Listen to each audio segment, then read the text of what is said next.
The meeting of the Yuma County Board of Supervisors. We're also sitting as a special taxing district. This is a regular session of August the 20th. It's 9 a.m.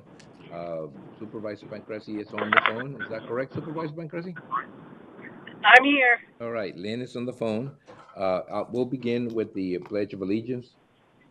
Would you please lead us in the Pledge of Allegiance, Supervisor McLeod?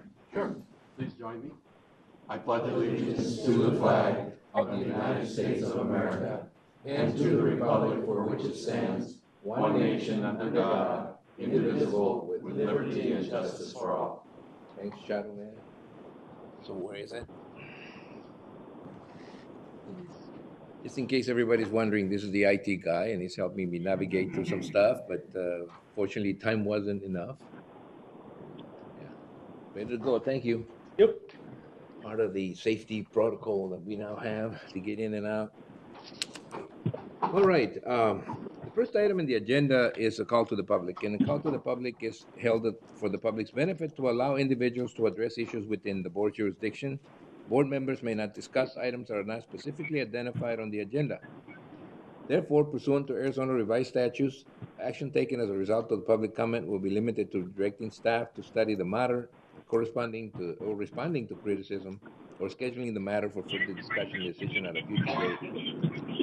Is there anyone here in the public that isn't on the agenda that would like to address the board on any item that is not on the agenda? If not, then I'll move on and I'll leave that open so that in case someone decides later on they want to address us and call to the public, they can do so at this time. The next item in the agenda is presentation, proclamations, and appointments. Does anybody on the board have a presentation? An appointment? Anything of note? No? Then we'll move on to a presentation of the Yuma County Quarterly Safe Excellence Award by the County Administrator. Is she here? No, the Assistant County Administrator, I'm sorry. Deputy County Administrator. Good morning, Mr. Chairman, members of the board. Paul Melcher, Deputy County Administrator. The Yuma County Safety Excellence Award recognizes Yuma County employees who consistently promote safety in the workplace. Any employee can nominate a county employee for the quarterly or the annual award. Nominations are screened for eligibility, and a committee of staff members selects the award recipient from the eligible nominations. The nominees of the quarterly awards are recognized in the UCount News, receive a certificate of achievement, a safety challenge coin, and a commemorative safety mug. All nominees are automatically eligible to be selected for the annual Safety Excellence Award in conjunction with the Employee of the Year ceremony. The winner of the quarterly Safety Excellence Award receives a $100 net cash award. The annual award receives $250 and a plaque. I'm pleased to recognize the two nominees for the Safety Excellence for the fourth quarter. They are Eric Ontiveros from the Public Works Department and Christian Figueroa from the Public Works Department. First, I would like to invite Eric Ontiveros to come to the podium to be recognized.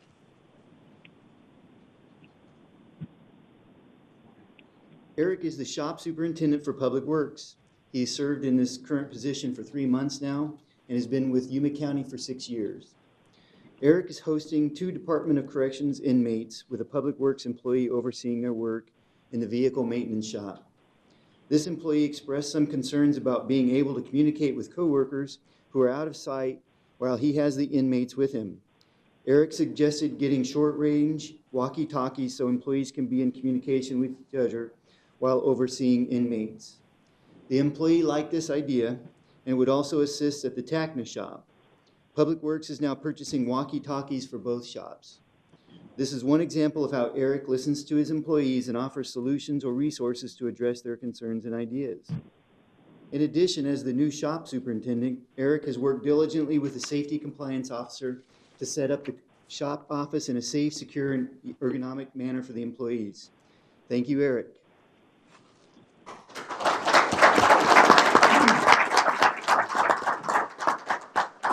Next, I would ask that Christian Figueroa join me at the podium to be recognized. Christian is a sign technician for Public Works. He has served in his current position for about 3 months and has worked for Yuma County for 4 years. One of the responsibilities of our equipment operators is to wash and clean heavy equipment. Christian saw that after washing down the equipment, employees would then stand on the vehicle tires to reach and clean the windows. Christian recognized this was an unsafe practice and suggested to department management that a step stool or small ladder be used instead. For less than $100, the department purchased an ultralight platform ladder that can be easily positioned to allow employees to safely reach the windows of these high-clearance vehicles. This inexpensive improvement will help prevent potential ankle and back injuries caused by slipping or from trying to balance on vehicle tires. As another example of his attention to safety, when Christian was temporarily assigned to the gravel plant, he noted several defects in equipment that weren't caught by the other operators. Christian took the time to work with other operators to show them how the techniques of proper pre-trip inspection and how properly note deficiencies so they can be corrected timely by the maintenance shop. Thank you, Christian.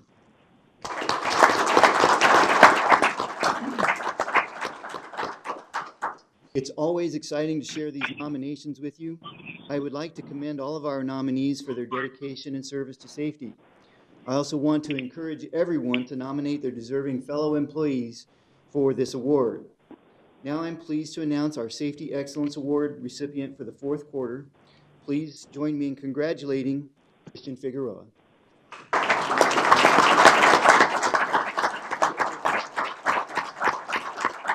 That means I have to change my whole way of cleaning windshields now. Yes, Mr. Chairman. Thank you, Mr. Chairman. All right, Christian, thank you. Okay, the next item in the agenda is a presentation of the county line by Yuma 77, the Yuma County Government Channel.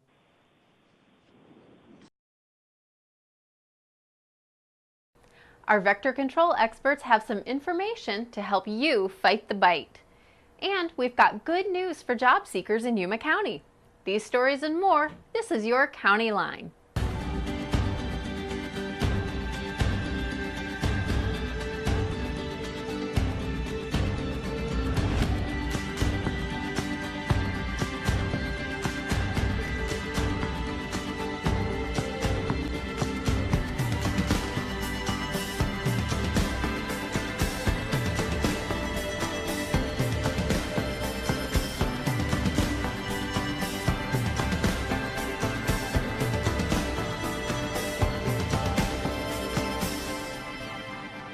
Usually by this time of the year, most people in the desert Southwest are anticipating cooler temperatures.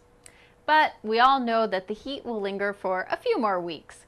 Bad news for us, but good news if you're a mosquito. They thrive in this environment.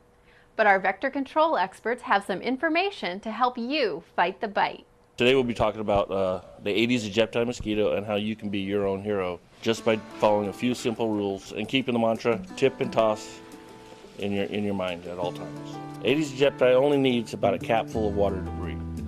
So take a few minutes every week to go throughout your yard and get rid of anything that can or will hold water.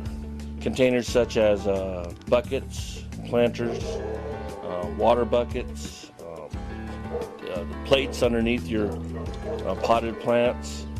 Pet bowls are a really big mosquito breeder for them. The Aedes aegypti lays their eggs right at the water line on the side of the container. As that water is used or evaporates, that egg dries out, and that egg can stay dry for up to a year. So even though you don't think you've got any mosquitoes in your backyard, we can get a monsoon season, or maybe your sprinklers come on, they'll fill those containers back up, and then Aedes aegypti will then start breeding in those containers. To keep them out of your house, you want to go ahead and make sure you got screens in all your windows. Use air conditioning as much as possible, which in Yuma is easy to do. Make sure you go through, you don't have any water vases with standing water in them, like your flower vases, lucky bamboo. Also people put the plates underneath their potted plants inside. Make sure those aren't holding water for more than a couple days. If they are, you need to go ahead and wash those out.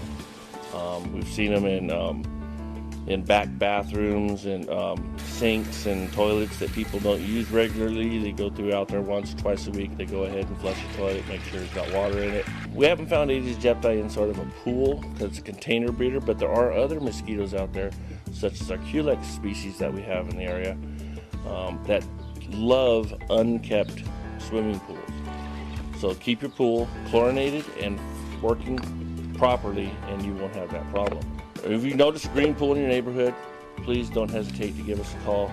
We'll go out, we'll talk to the homeowner and work with them to either get it treated or drained or back in operation. Well, we are aggressively trapping for Aedes aegypti throughout our community. When we do find Aedes aegypti in a neighborhood, we then go ahead, we'll go door to door and we'll set out these little pamphlets, and it got full of information just to let the homeowner know what they need to do and what they can do to keep themselves safe and go throughout their yards. Got a little checklist in the back. It's also got on the back why we were here and let you know that we did find Aedes aegypti in the neighborhood. It's just a heads up to keep you guys informed and hopefully keep you safer. If you'd like any more information on any mosquitoes, give us a call at the Yuma County Health Department. It's 317-4584. Remember to follow Vector Control's suggestions to help keep yourself and your family safe from mosquitoes this summer. Searching for employment can be a tough job within itself. Let's face it, jobs are hard to find. But we have some good news for anyone who's a job seeker in Yuma County. Arizona at Work of Yuma County is working with a number of area agencies to help job seekers. The 2018 Community Job and Education Fair is set to happen on October 3rd at the Yuma Civic and Convention Center.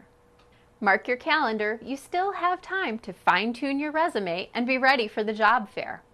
Last year, there were over 120 different vendors. It's an amazing opportunity for you to secure that job you've been searching for. Do you ever think to yourself, how did that road get fixed? Or maybe, who put the street light there? On this edition of our Department Spotlight series, we take a closer look at the county's Public Works Department. Public Works is made up of several divisions. Our largest is our Highway Maintenance Group. We also have a Solid Waste Operations Group, Fleet Management Group, Improvement Districts, and believe it or not, Parks and Recreation. Our Highway Maintenance Division is responsible for maintaining the safety of county highways and roads, and that includes all the appurtenances, which would be signs, traffic signals, storm drains, sidewalks, things like that. We respond to calls for service, which could be a pothole or a plugged up pipe. We also have larger maintenance projects. We take care of about 600 centerline miles of paved roads and another 200 miles of gravel roads. So our solid waste division is split into two areas of responsibility. One is solid waste, which consists of residential waste primarily, and waste tires. The solid waste side, they collect primarily residential waste. We have 5 transfer sites throughout the county, a couple of mobile transfer sites. We also offer a variety of recycling opportunities at those transfer sites. So the county is charged with managing the collection and disposal of all waste tires. We have a vendor that recycles all the tires that we collect. They turn it into crumb rubber for use in playgrounds and rubberized asphalt, things like that. Our Improvement Districts division, they handle the formation of a variety of different improvement districts for the benefit of the residents of subdivisions or communities. And those improvement districts can run the gamut from construction and installation of sewer services, water services, roadway improvements, street lights, you name it. We've got by far the most number of improvement districts of any county in the state. So we've got a great team of public works professionals who all recognize they play an important role in the health, safety, and well-being of our citizens.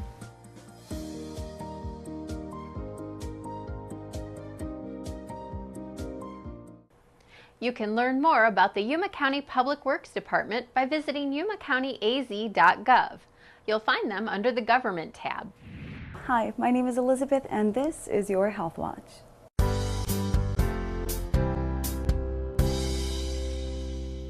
Students across Yuma County are headed back to school soon, and Yuma County Health Services District has some tips to help you and your family kick off the year with a healthy note. Remind students participating in organized sport activities to stay hydrated, wear sunscreen, and recognize symptoms of heat-related illnesses, which include muscle cramps, weakness, nausea, or vomiting and dizziness.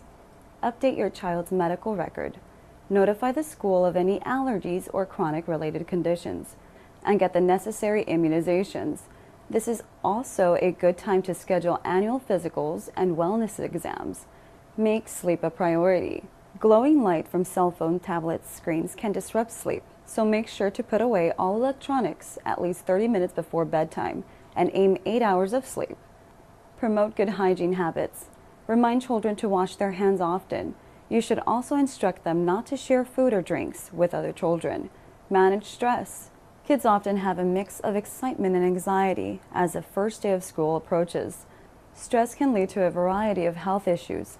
Help manage stress by asking them what is on their mind. For more information, please contact Yuma County Public Health Services District at 928-317-4550.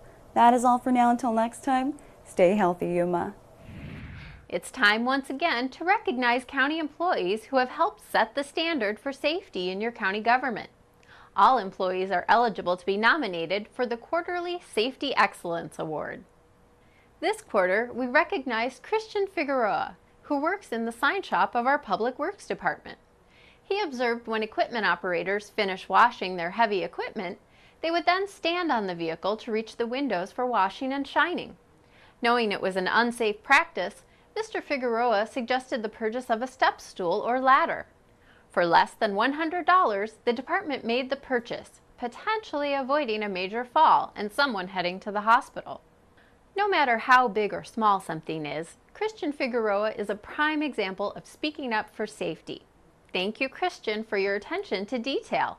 Your hard work and dedication speaks volumes of your award. We'd like to thank you for joining us for this County Line. If you'd like to watch past episodes, log on to yumacountyaz.gov/VOD. And don't forget, you can join us live on Facebook. We'll see you next time. Right there. If you want to watch some past editions of that, I think that you haven't got a full life. You should find it. All right. No, I'm just kidding. Now, the next item is a presentation by Ken Waters and Marvin Percha from the National Weather Service regarding the Storm Ready program. Tony Badilla and Chris Flores are here also, and there will be no dreaded PowerPoint presentation, as I was being told. That is correct. Mr. Chairman, board members, I'd like to introduce Ken Waters from the National Weather Service. He's a retired Air Force officer, and he's been with the National Weather Service about 11 years in Phoenix, and he's here to do a presentation to the board and giving Yuma County a sign for storm ready. And without stealing his thunder, I'll let him go along. No pun intended. No pun intended. I'm stealing his thunder. Good morning, Chairman Race and the board. It's a pleasure to be here today. The Storm Ready program is one that the National Weather Service has to basically certify communities that have extra strong liaison and working relationship with the National Weather Service. And so I'm pleased that that with this certification of Yuma County as a storm ready community, it basically represents the fact that we've worked very closely with the county, and in this case with Tony Badilla and his staff, and also with the Skywarn coordinators that we've worked with to help collect our storm reports and improve our warning program. So, Chairman, it's a pleasure to present to you a sign.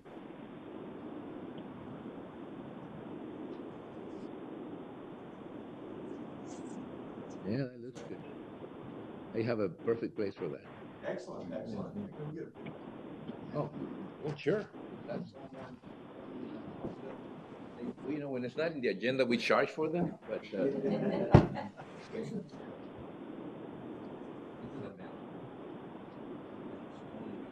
you go.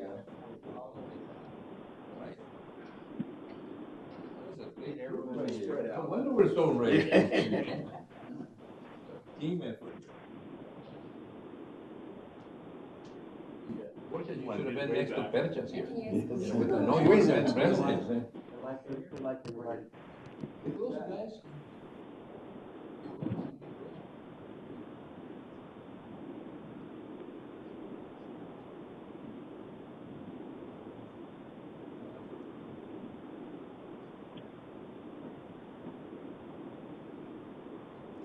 signify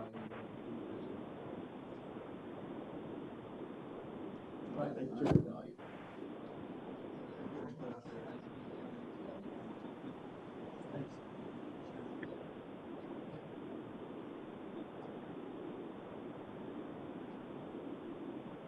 It's yes. Much is better than no. All right, everyone. Then let's see what's next. Next item in the agenda is the consent calendar.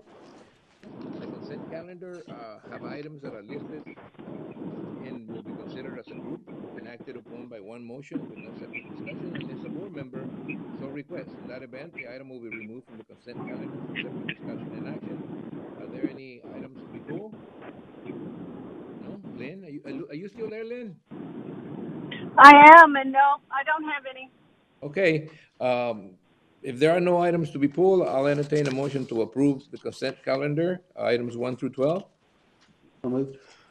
Second. I should have asked questions on the complete census thing. Well, I'll wait. Yeah. No, that's fine. Wait a minute. We voted on it. All those in favor of the motion signify by stating aye. Aye. Anybody opposed? Aye. Anybody opposed? Motion carries.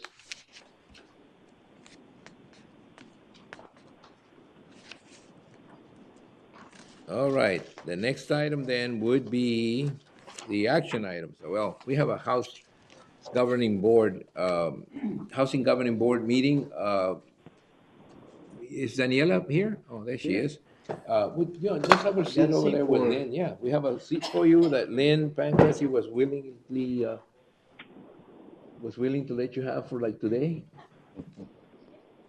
You don't get used to it, she says, but And so we're meeting as the House Governing Board. We're the Board of Supervisors. We're also the House Governing Board for for purposes of discussing items for the Housing Authority.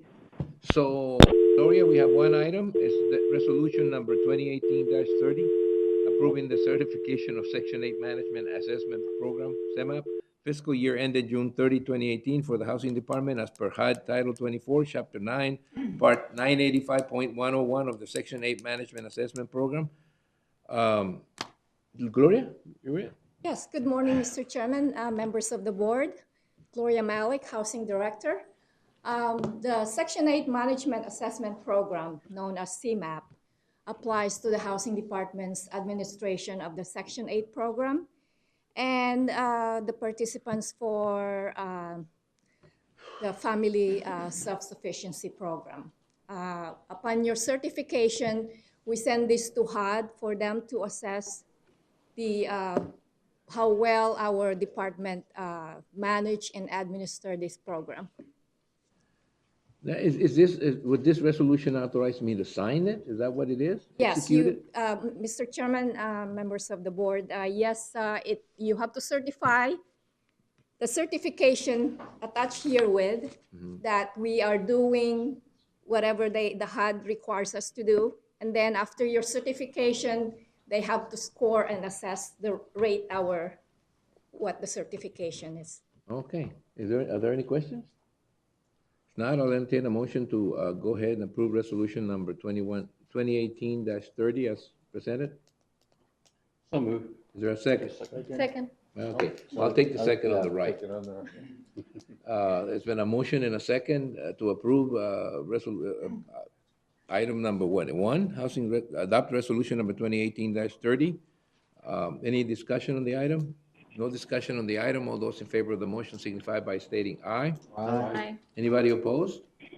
Motion carries. That takes care of the Housing Governing Board. Thank you. Thank Very you. much. Appreciate it. And, your check's in the mail. Just don't wait too long. Hey, Mr. Chairman. All right, we'll move on then. I'm gonna check and see if Lynn's still with us. I doubt it. That's probably her trying. Is Lynn still with us? She dropped off, right? Yeah, she's on the road, so there you go. We're gonna wait until she comes in and tell her the meeting's done. Lynn, are you there? Well, okay, when she gets in, we'll know. The next item are the discussion and action items. In this particular section, the board will open each of the following items separately for discussion and action as appropriate. First one is the county administrator, which in this case is represented by Paul Melcher, and is an item to authorize the county administrator to sign an agreement with the Arizona Department of Economic Security Rehabilitation Service Administration Business Enterprise Program for vending services, effective the date of last signature and ending on December 31st, 2022, with extensions for up to 2 additional 5-year periods not to exceed 15 years. Wow. That's a contract. That is a contract. I thought legally we could only sign for 1 year, but yeah, I know. Good morning, Mr. Chairman, members of the board. Paul Melcher, Deputy County Administrator. And Mr. Chairman, those comments are accurate. This is a different type of vending machine agreement that the board has seen because of the fact that now we're entering into an agreement, a proposed agreement in front of you today with the Business Enterprise Program that's part of the Arizona Department of Economic Security. So I wanted to give you a quick rundown of what we've been looking at. Originally, we had anticipated going out to an RFP for vending services, but through the research at the county attorney's office, it was discovered that actually all county government, and this would also apply to city governments, federal governments, pursuant to statute and pursuant to federal law, have to have vending services provided by the Business Enterprise Program through their representative state or not have any vending services at all. So as we move forward originally with that agreement in 2013, we were expecting some sort of RFP to be occurring back in June, but now that we're through this process, we've been working with Business Enterprise Program staff members at the Department of Economic Security to identify the appropriate sites and locations for vending services in Yuma County. We consulted past history and consulted with each of the departments in order to determine those appropriate sites. We've developed the essential agreement that you have in front of you today, and that's what staff is presenting for your review. Okay. Just for the benefit of the public and for the board members, the Business Enterprise Program was a program designed to allow for business opportunities for those persons who are legally blind. That doesn't mean completely blind, but it could be varying levels as long as there's a legal definition of blindness. In essence, what the program does is the BEP staff sent the area vending opportunities out to bid, and they try to find an operator for this region.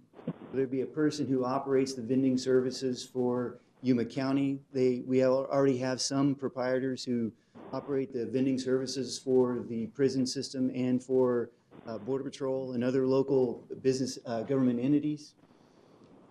This also leads us down the path to all or none vending.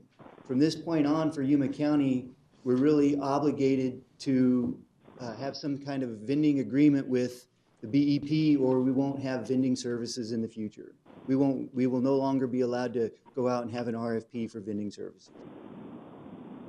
I wanted to just briefly show you the differences with the current agreement versus the BEP agreement. Under our current agreement, the county receives 15% of the gross revenues. Under the proposed BEP agreement, the operator keeps 100% of the revenues. In essence, what the county is providing vending service sites, we provide the electricity, water as necessary, but we won't receive any portion of the revenues.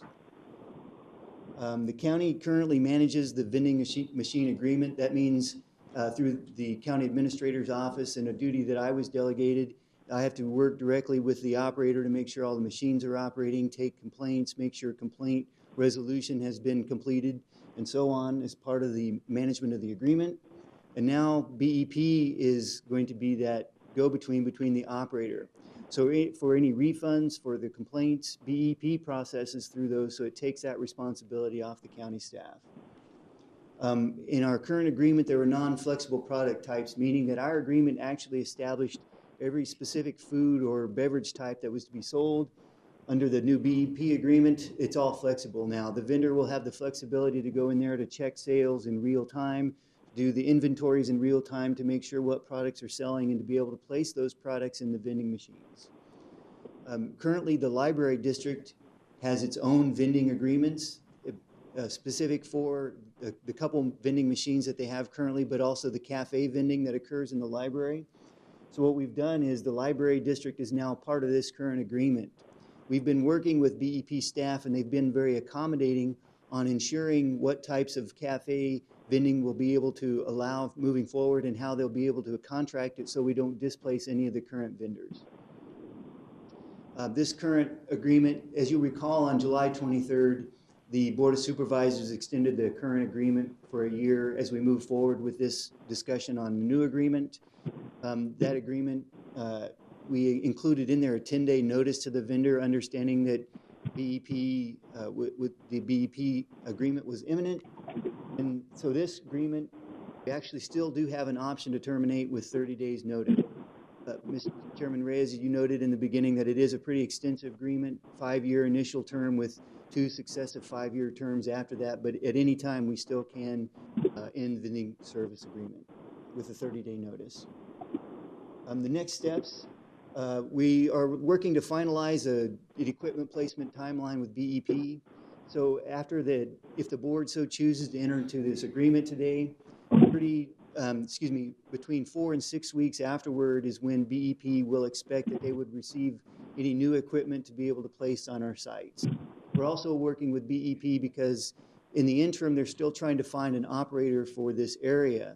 That means BEP might contract directly with our existing vendor with new machinery and equipment, but that existing vendor would maintain operations until a legally certified operator can be found.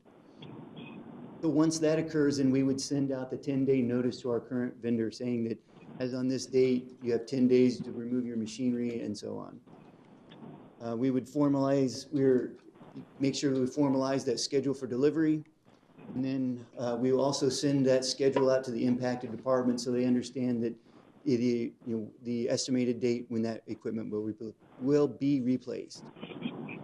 We also will be finalizing the cafe vending in the months after this agreement.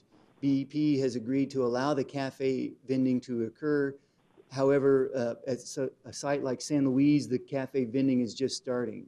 So we want to make sure that that vendor is allowed a certain amount of time to get up and running so that there can be a smooth and easy transition over from the library district agreement to the BEP agreement. Mr. Chairman, that concludes my presentation. I'd be happy to answer any questions the board might have. I don't know if we would have any after that presentation, but is there any questions? You do? Yeah. So by statute, we're required to have a sole source. There is no, that just seems anti-competition. And Mr. Chairman, Supervisor McLeod, that came to a surprise to us as well because before the county attorney's office had conducted the research, we were still under the impression that we'd go out to RFP, but pursuant to statute, yes, all the government agencies are required to contract with BEP for vending services. So it's not we don't go out and compare it to any of the other RFPs or any other vendors. It's simply we work that out with BEP on the agreement for the usage of the facilities essentially, and BEP takes care of the rest. the state Legislature. statute. Yes. That's a legislation ARS Yeah. 23-504. No.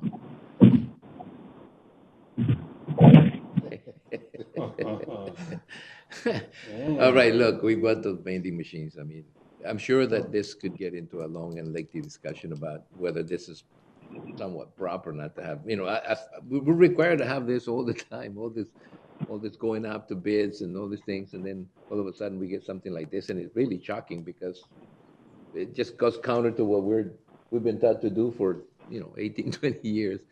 Anyway, unless this is something controversial, I think we ought to just move on and let the legislature know we're not pleased if you want to. But, I mean, I don't have any particular problems with the concept. I mean, I have problems with the concept. I mean, I don't have problems with the program itself.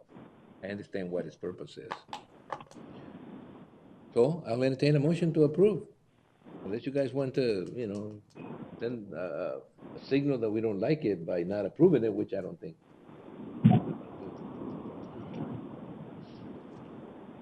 That would be where I would go, except it would be a disservice, I think, to the employees who enjoy the vending. And not only that, but it would, it would hurt the program itself.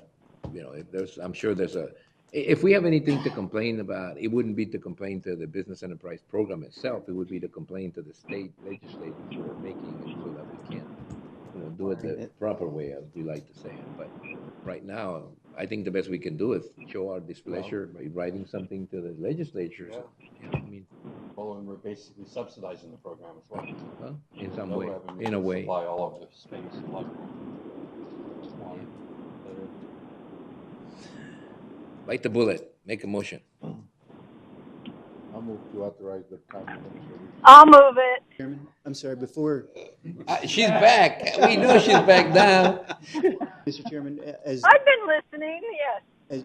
Supervisor, I'll move it if somebody will second it. if you Hold also on. recognize on there, I noticed the Scrivener's error on that. If you'll note, the end date states the December of 2022. It should be December of 2023.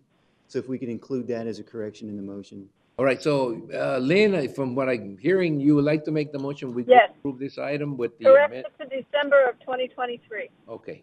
All right, so there's a motion. I'll second. Supervisor Porches seconds the motion, and with some grunting here, we're going to have to take a vote here.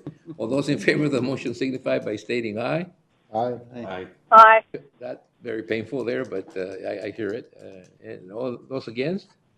The motion carries unanimously, but again, with a show of displeasure. Call it something else. And then it doesn't escape me that you were a member of the legislature before, so you probably know a little bit. I know. Probably know a little bit It more does than us escape about me as why well, this but is happening. that- But That program needs to have to go to bid like everybody else, so, but anyway. Okay, well, we can't hear what you're saying, but it's okay. No, I'm just kidding. Okay. We heard everything, man. We heard everything. You're All gonna right. pay when she gets back. Yeah, I'm gonna pay for that. Thank you, Lynn. We're gonna move on to the next item. It's discussion and possible action to select elimination criteria for developing a standard for adoption regarding roadway lighting warrants. First of all, I want to tell you that I really appreciate the fact that you guys went ahead and did this. But I mean, this came from discussion about some of those intersections that some of us feel would be held by lightning because not lightning, but lighting. And some of this stuff, guys, we understand the situation where you get caught and the formality of having to do these studies and the common sense that tells you that an intersection that's somewhat busy in the middle of nowhere with no lighting, would probably be helped by some lighting. And so I see that the presentation involves different warrants, like accident warrants and traffic warrants, and that really is what I wanted you guys to look at. Some of this lighting may not be warranted because of the traffic. It may be warranted because of the danger of that, those intersections. Okay, go ahead. Sorry. I already stole the thunder. Mr. Chairman, members of the board, Frank Sanchez, Deputy County Engineer. You said it, you stole my thunder. That was my introduction right there. Sorry. Thank you so much. Thank you. You're done. I'm done. Like you said, Mr. Chairman, earlier this year, we gave a presentation on intersection safety or overall county roadway safety.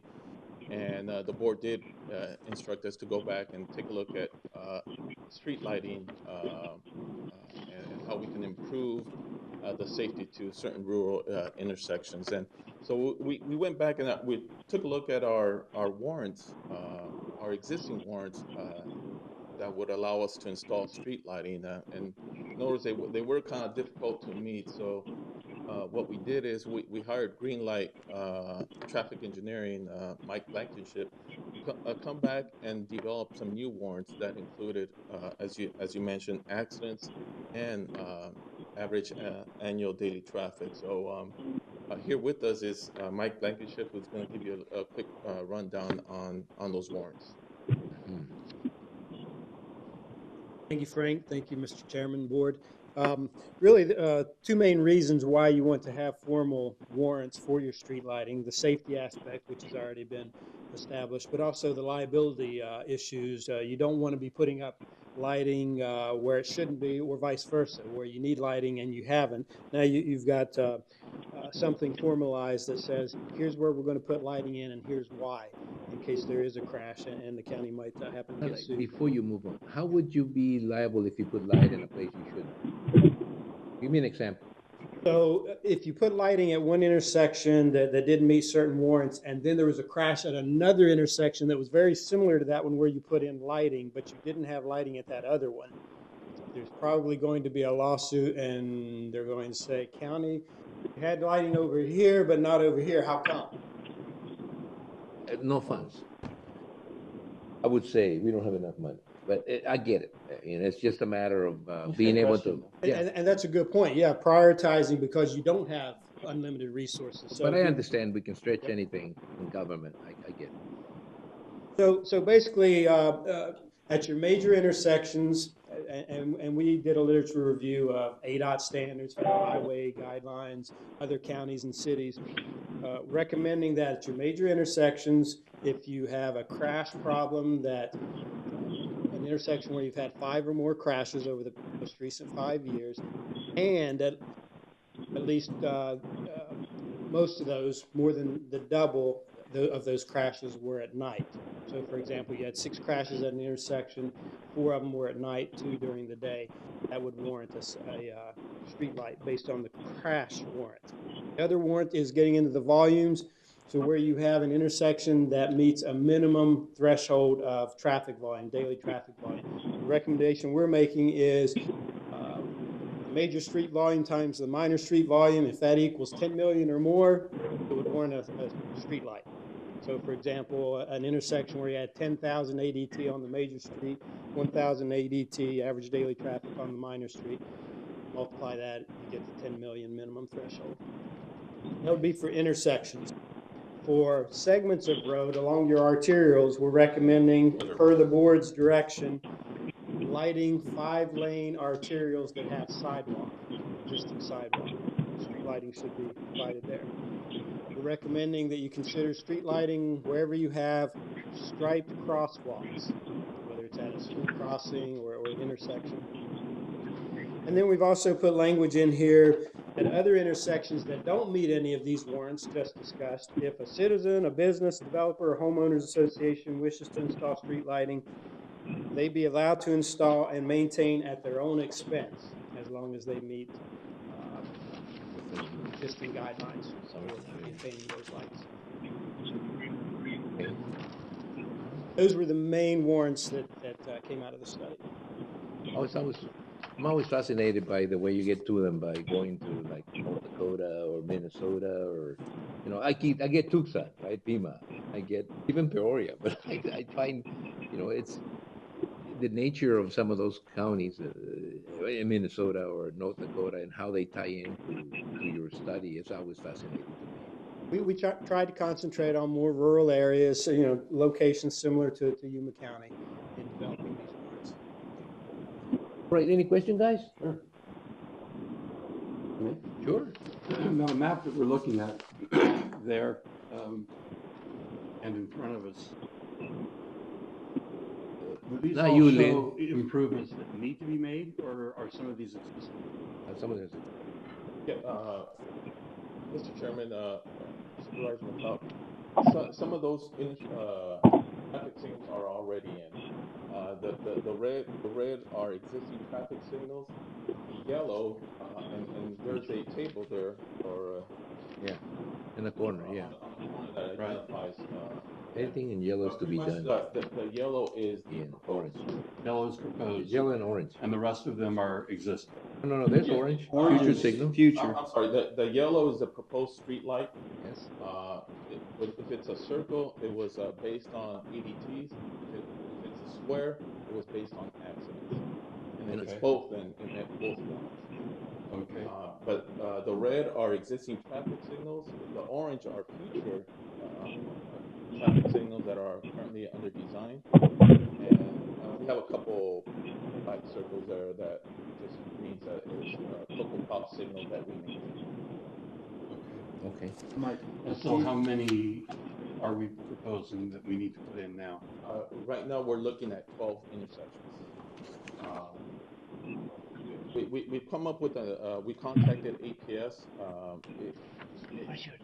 The amount of money that it costs to bring in power to a certain intersection ranges from 5,000 to 45,000, just to bring in the power to the intersection. But it seemed like there was the majority was, there was power at the intersection already. There were some that required transformers, which was about 5,000. And there was one intersection that there was no power within 1 mile, so it cost a little bit more to bring in power. But the estimated cost for lighting an intersection, just the hardware itself, was for 2 streetlights was $6,000. That's what APS calls an initial investment charge. Then after that, we would be paying $20 a month.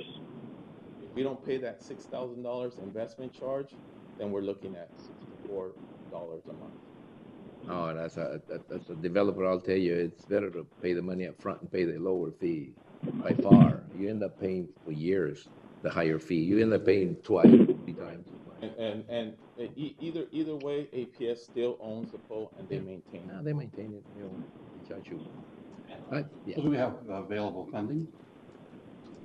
Sorry? Do we have available funding for this? We haven't identified available funding yet, but we can That would be the program it next step. or bring in money. They're not coming in to get us approved, get our approval to actually do them. They're coming in to let us know where they would be needed based on the warrants that were developed. The next step is to put it in the budget somewhere, in the budget somewhere, and get the money somewhere to get it done. Is that correct? Correct. So this is just a result of this study.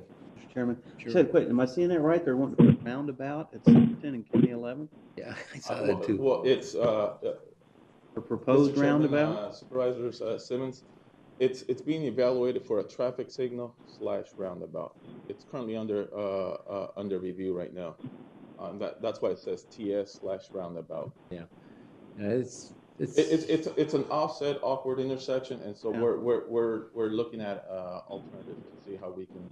You've got the offset, and then you've got the canal there, and then Morgan Store, and yeah. There's a lot going on there. Yeah. All right, guys.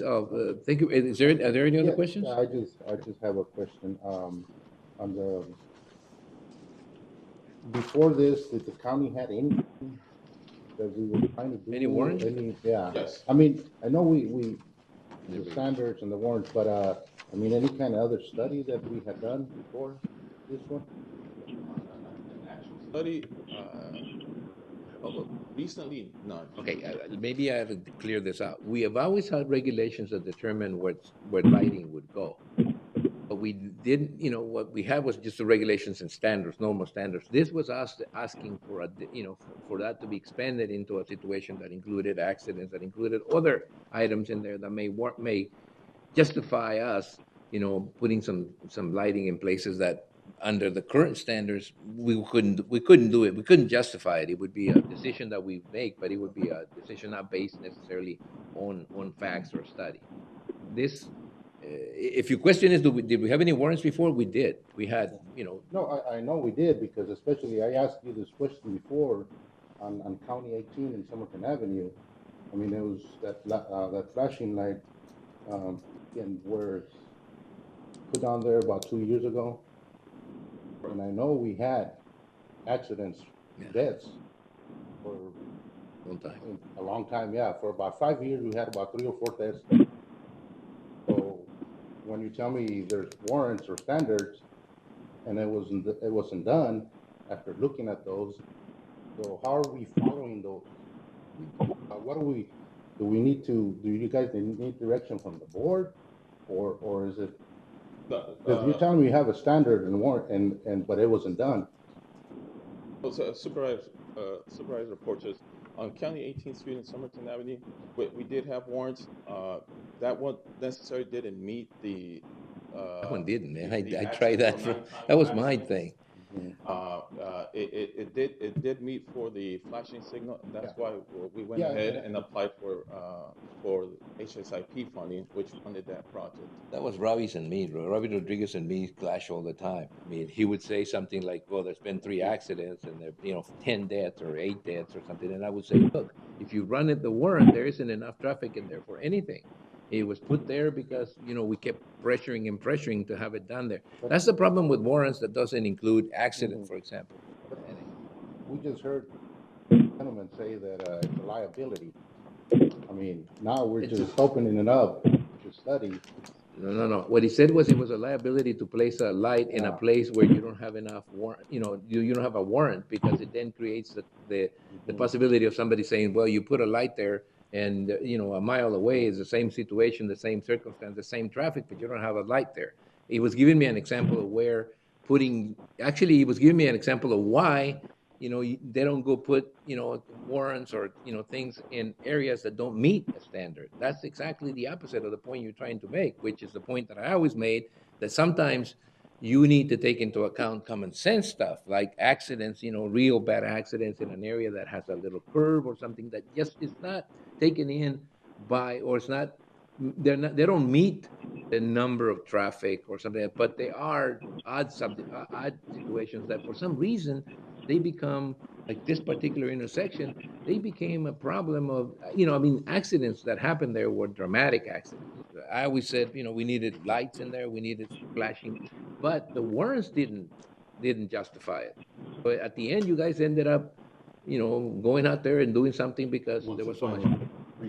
Yeah, we reached the warrants and they put them in, and now hopefully what we'll do is we'll be more proactive on this, because we created standards that take into account other things. In other words, these are new standards that you'll be following, right? Yes. That don't exist today. Correct. Yeah. No, we didn't do it in the past. We're doing it now. Obviously not, but because I see a lot of areas. I mean, what catches my attention is that there's data from YMPO since 2014 that we use. I mean, that's 4 years ago. And so, I mean, when that data, it's telling you that there is enough traffic there for volume. I mean, why can't we move? Because it didn't exist. But that's the point. We didn't have any. We already have. No, we didn't. No. Are you missing the point? Not on this. Not on traffic count. It was just based on accidents, nighttime accidents. And we're trying to develop standards to actually take action with that. The data is there to support it. It's just that we didn't have, warrants. Well, this be the last. We're part of YMPO for the longest time, and we don't use their data for their traffic, because that's all they do is traffic counts. We haven't used them before. And that's what we used to put together this map. But we hadn't used them before. We used it for traffic signal warrants. Specifically, now I'm confused. We use them or we don't use them? We use them. Yeah, you have to traffic signals. Yeah. That's all right. That's street okay. lamps. Yeah. The only warrant that we had for street lights, intersection street lighting, was based on accidents. And it's an old warrant, and so this new warrant takes into account accidents and traffic. So, I guess to summarize it, to me, I'm glad that it's being done. Yeah. To summarize it, it's because Porches is in the board now. He's going to push this. All right, guys, let's move on. I think you guys did a job. Yeah, we keep saying that all the time. No.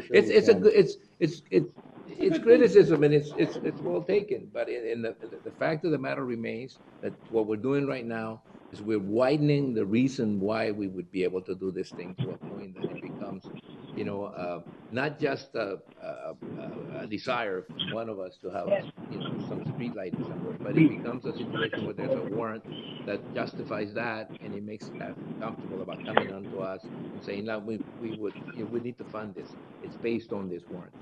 That's the way government works. Sometimes it's slow, but it makes sense.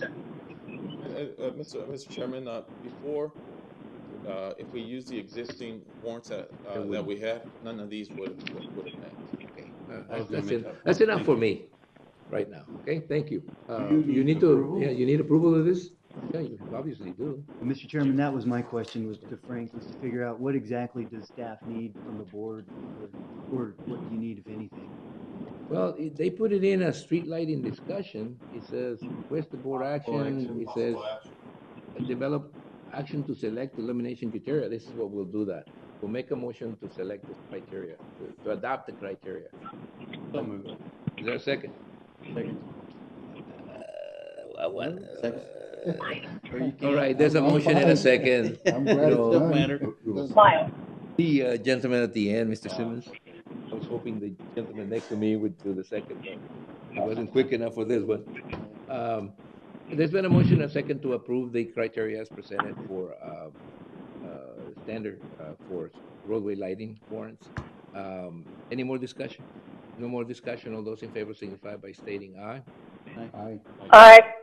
Oh my God. Anybody opposed? Motion carries. Thank you, Lynn.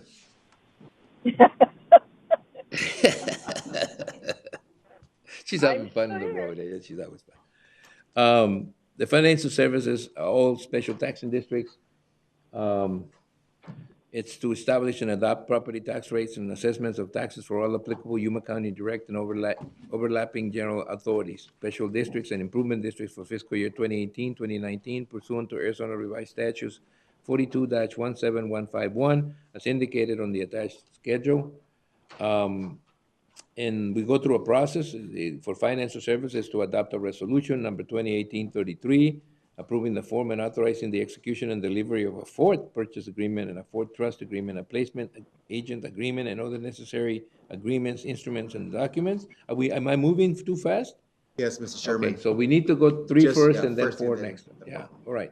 Three, this will be the property tax rates and assessments for all applicable Yuma County direct and overlapping general authorities, special districts, and improvement districts for fiscal year 2018-2019. We did get a handout. The handout has all the correct information? That is correct, Mr. Chairman, members of the board, Gil Villegas, Chief Financial Officer. The handout that you received this morning should have the most updated information in regards to the levies and the rates. Is There were- everyone reported? Yes, there were a couple of changes that we did last minute that were brought to my attention. So they all should be highlighted in red. It should be more than 5. All right, let me ask you a question, and it's for legal. When you post, because we're now moving into another system, right? And the system we're moving into is now we download the agenda and all the information into our computers. We download it or we know it's open. What happens when you have an addendum that changes the information? Do you post this at the same time on the website, same time we get it, or do you do it afterwards? Is it a problem that people are reading something that can be changed at the time of the meeting? Especially when you talk about tax assessments and liens and stuff like that. I mean, it's a technical thing, but still, though, how do you handle that? We've done it all the time. It's just that now, it seems to me, we put all this information in detail. How?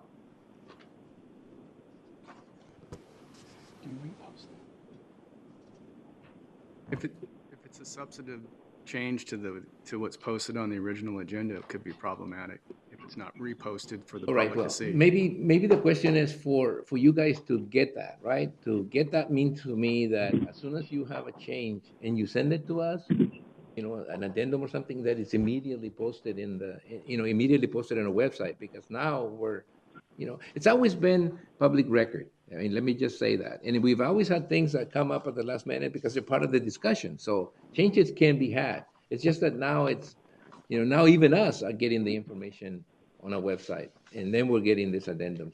So if it's not substantial, if it's part of the discussion, it doesn't change the fact that what we're discussing is open to the public and the public can come and participate. I suppose it's not a legal problem. It's just, for you guys to establish some sort of a process that people can question about information. Mr. Chairman, in this case, what was posted on the agenda for the discussion item itself and description didn't change. It's what's the substance that was related to that. So it should be okay. But if it does change the actual discussion item as posted, it needs to be redone. adopted. And I know they do post those again if that changes, usually either as an addendum or as a new agenda. All right. Mr. Chairman, and that's not the case. What we're doing minor corrections to the spreadsheet that was provided to you guys. And that's what the meetings are for anyway. And this is a statutory requirement. Every year we have to go through this. Financial Services Department compiles the information. This year I had an opportunity to work with the assessor's office, the treasurers, and the school superintendent. We got all the rates, we got all the levies. I was able to verify them, double check against their entities ordinance or resolutions. So this is the information we need the board to adopt. Question. Earlier during the presentation, I don't remember which presentation it was now, it was mentioned that Yuma County has by far the largest number of improvement districts of any county in the state, including Maricopa County? According to the information received, Mr. Chairman, yes, Yuma County has specific or a unique case here with improvement districts. We have a number of them. I'm not gonna ask Supervisor Porches anything on this one. I'm gonna let him sit on it. Mr. Joe Worley. Look, let me make this, let me clarify that statement a little bit and open up the door for some discussion here. What I meant with that is that in some manner, the way that, and because we've been here for a while, I mean, we've been here for a long time, the way that we handle a lot of the petitions from residents in different areas is to ask them to create an improvement district. While in other counties, they may find a way to provide that service and have the general, the county itself, all residents pay for it.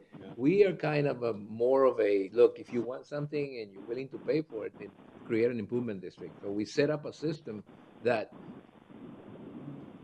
instructs people how to do it, so that essentially we make it easier for them to create an improvement district to solve their own problem. And that, I think, is good. And in some cases, it may be, something that people complain when they call up and say, well, I'm paying you taxes and I'm not getting this, which is very often. You get those calls, from the constituency saying, well, I pay the same taxes, but so-and-so, next quarter of a mile down there, he's getting, the street graded and I'm not. And so we keep saying, well, maybe he's part of an improvement district or something. And that sometimes happens to be the case. A lot of these people are actually paying through their taxes to get that service that those residents living nearby think is county that's doing it. So in some ways, I think it's good. We teach people to be self-reliant and to pay their own way. In other cases, I say sometimes, people wonder, if their tax dollars are, if we're using their tax dollars evenly for everybody. But that's not here that we discuss at length. It's just a short, presentation here. So continue. It's just an explanation. Thank you for the education. I guess if there are any questions, the word of the assessors here, and we'll have to answer any questions. Any questions, guys? Any questions, Lynn? No. All right. Well, if there are no questions, then I guess, we'll do this important part of the process. I mean, there's been situations in the past where the numbers weren't right or where they weren't presented in time, and it's very difficult after this is done to make any modifications or changes later in the year. It's literally almost impossible to do it. So I hope everybody provided you with the right information and you make the final changes and they're all here. I'll entertain a motion to approve the item as presented. Is there some specially, do I have to read anything in special here? Like, nothing, I guess. Just approve the item as presented, establish and adopt property tax rates. Chairman, I believe it's just a motion. All right. Is there a motion? So moved. Is there a second? There's this reluctance to approve tax I'll in this. second. You must be politicians, okay? You must be politicians. It makes you taxes and go like, I'm not going to do it. I'm not doing it. You seconded, huh? So Mr. Simmons, so the motion was done by Ms. Pracressy over the phone and seconded by Mr. Simmons in person. Any discussion on the item? No discussion. All those in favor of the motion signify by stating aye. Aye. Anybody Aye. opposed? Anybody opposed? Motion carries. You're okay. Thank you, Mr. Chairman. Fine. It's a difficult board that comes to its senses at the time of voting normally. Yeah. You say that It's not nasty that we don't three-letter want word. to, It's just anything that says tax in it, unless it says tax cuts, then it's tax cuts, and then everybody votes for it. Financial services, adopt resolution number 2018-33, approving the form and authorizing the execution and delivery of a Fort purchase agreement, a Fort trust agreement, a placement agent agreement and other necessary agreements, instruments, and documents. No. Would you like to explain that fourth state type, Mr. Chairman, members of the board, Gil Villegas, this is the final step for us to secure funding for the approved I get it. CAP 2019 budget. With me is Mr. Mark Reeder. He's with Stifel. Stifel was the company that was hired to secure funding for our projects. The reason why we have such a long motion, that's pretty much suggested by bond counsel. Okay. And in essence, this is the fourth time that we do this type of financing. Oh, that's why it's fourth. That's why it's the fourth one. Now, do you want me to read the rest of it so that we can discuss it all together? This one, I kind of thought that was kind of the point, when I was trying to do that. If we read it all, we can discuss it in a sequence, and then we can vote in a sequence, but we may be able to jump back and forth. The explanation may be covering everything.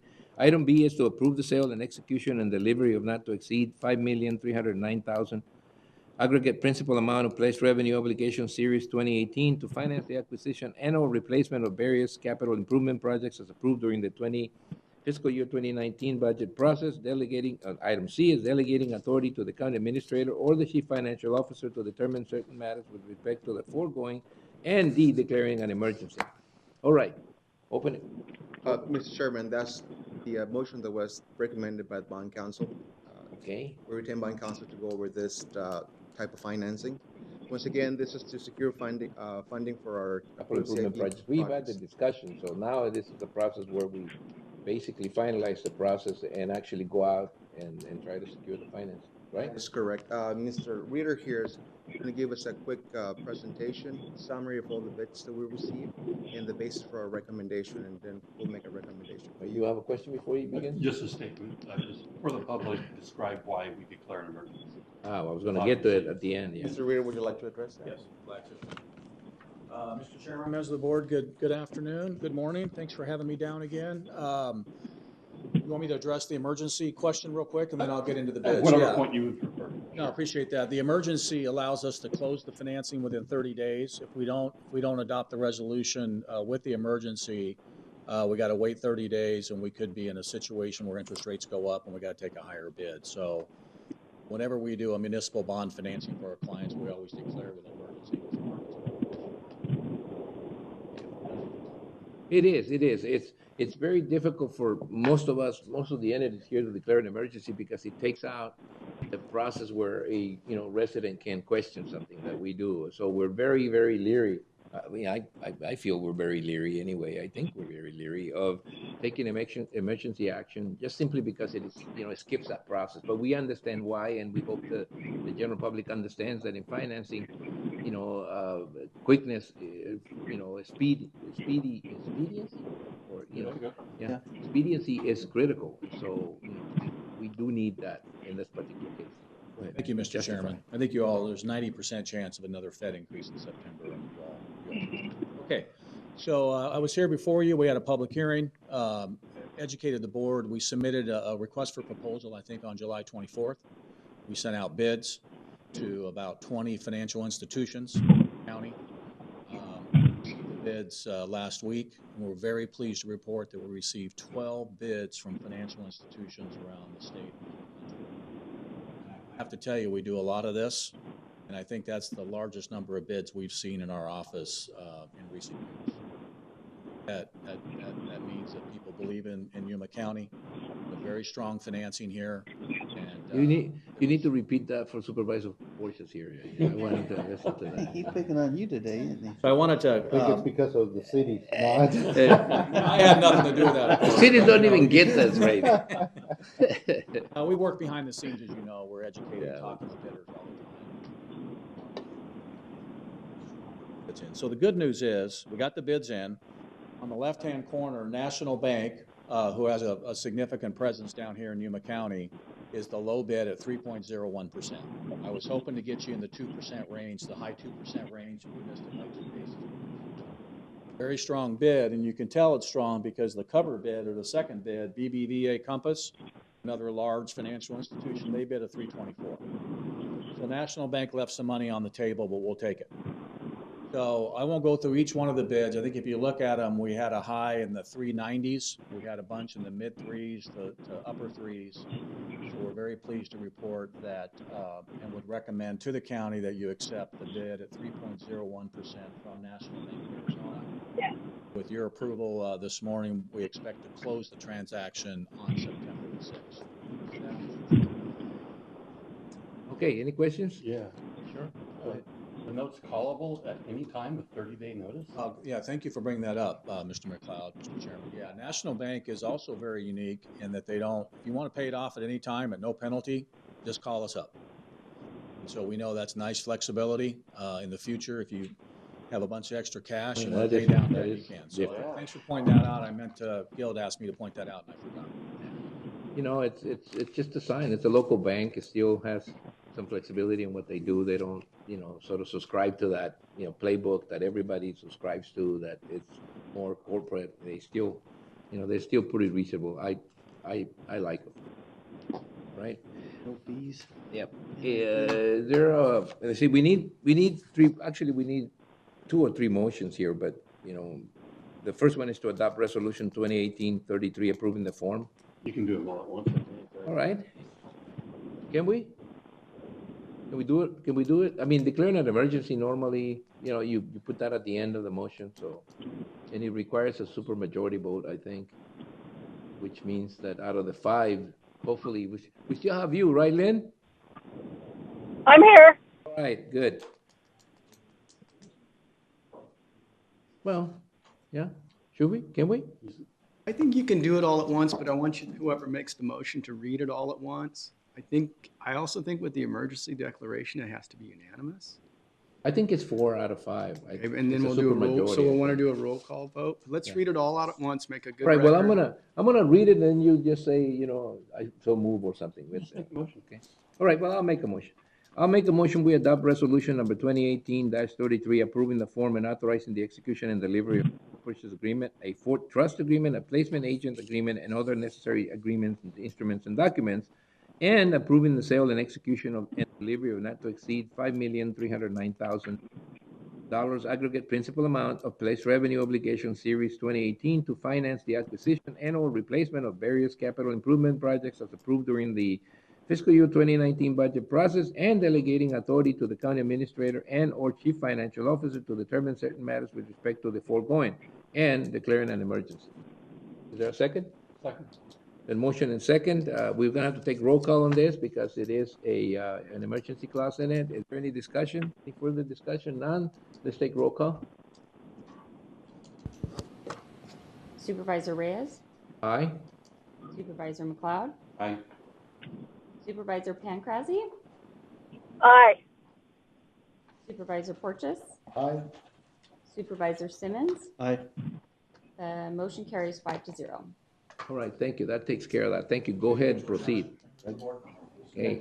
All right, the next item is development services, presentation and discussion and board feedback regarding the statutory structure of land use and development regulations, roles and authorities of the county engineer, planning director, and chief building and fire officials, and floodplain manager, and violation enforcement authority. Are you sure you want to do this?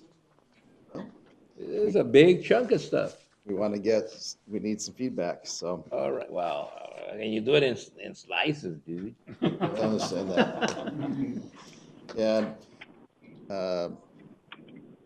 today I'm just gonna give you an overview and get some general feedback from you of what it is that you'd like us to be looking at to bring back to you. So I'm Craig Sellers, Director of Development Services, and like we discussed, over the last year, we've been looking at our processes and procedures and more responsive to the development community in Yuma County.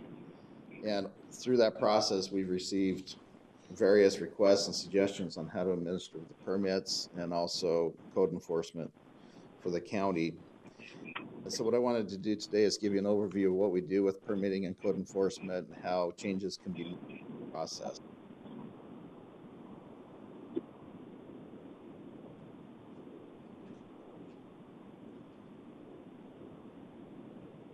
Development Services works with the land development regulations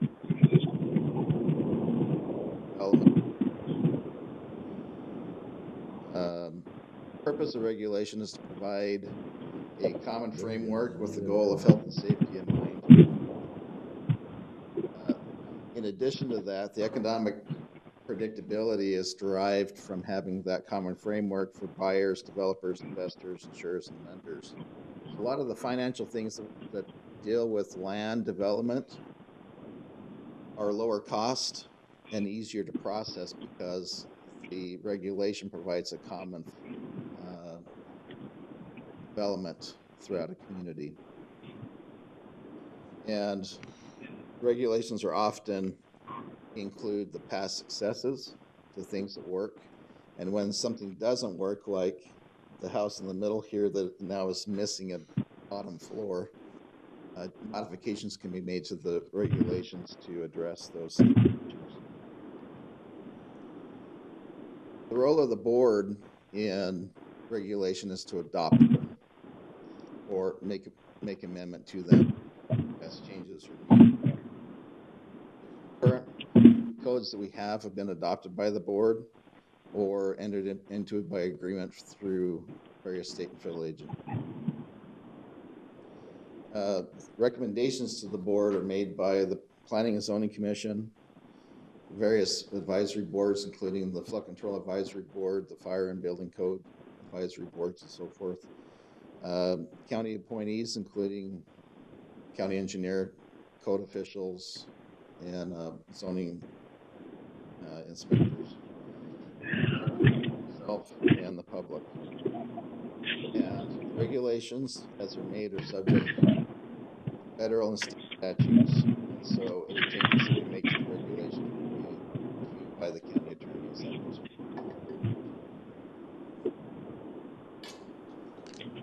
What Development Services does is we have a role for enforcement interpretation of the adopted code. So the board adopts, and then we are tasked with doing the enforcement of the adopted codes.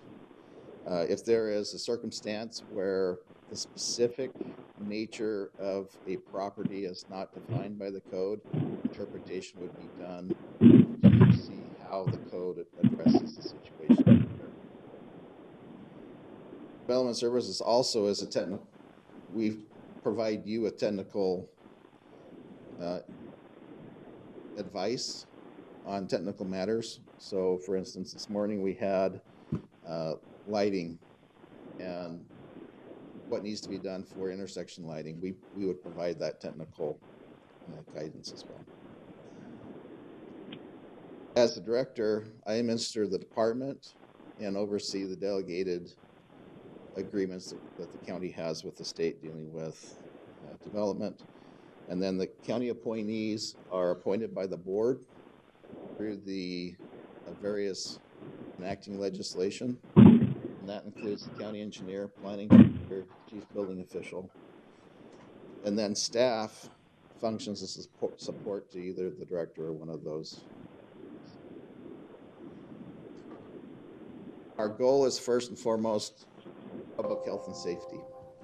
And our decisions are made based off of what will be the safest and healthiest action. Second is complying with the statutes. They've been adopted. We want to comply with that direction that's been provided to us. We want to maintain public trust through credibility and consistency. When we can show that we are applying things equitably and fairly across the county, it adds to the credibility of our staff and the county as a whole. And then finally, we want to be helpful. We understand that it is through the development that the community grows. We want to be part of that. Our processes include information and education. So we do public outreach. We have public records requests that come into our department. And we hold public assessment meetings where people can have their questions answered about the development that they're planning to do. We administer permits. That includes plan review, permit administration, and inspection of work that's going on related to those permits. Code enforcement. When there are violations and bring to our attention, we develop cases and take those to the hearing officer. And finally, If they're not resolved, we have the ability to take them, make recommendation for abatement of those processing violations. The tools that we have, our biggest tool that we have is our staff, their professional integrity, skill that they have. The standards, obviously, is the basis of what we do.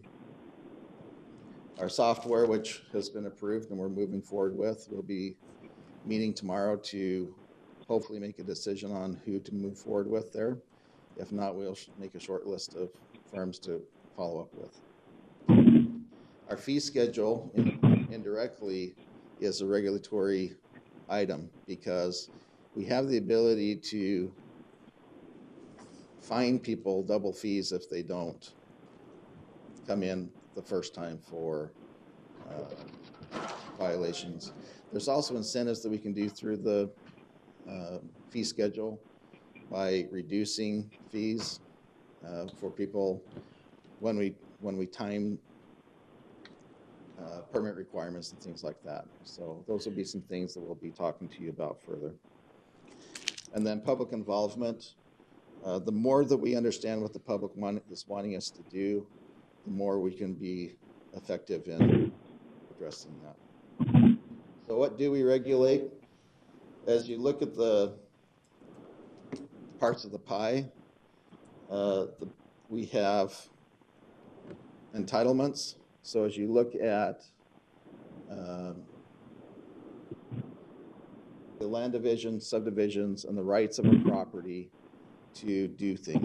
So think about land use, zoning. Those are things that the property has as an entitlement. Encroachments. How does a development affect the right-of-way, the environment, floodplains, things like that? Then we have the business. So you have the commercial, you have residential development that is regulated as well. And at the bottom, I broke out two of the things. One is renovations and changes of use, and the other is ancillary buildings. These are the garages, sheds, awnings, things like that.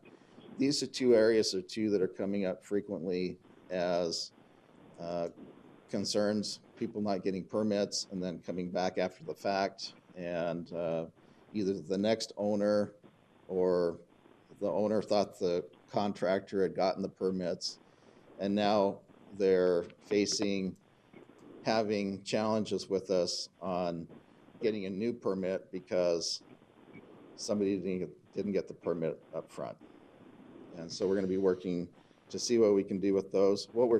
And I'll go over those a little bit further as we go on.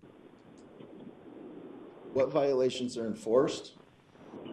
When you look at what our department does, violations usually occur in one of two things. They're either the wrong use, zoning district, or they cause a health and safety, or both. So what we've tried to do with our enforcement is address the highest risk and highest impact. Resources that we have through staff and money to address violations. So we focus in on what's going to be the highest risk or highest impact to the area.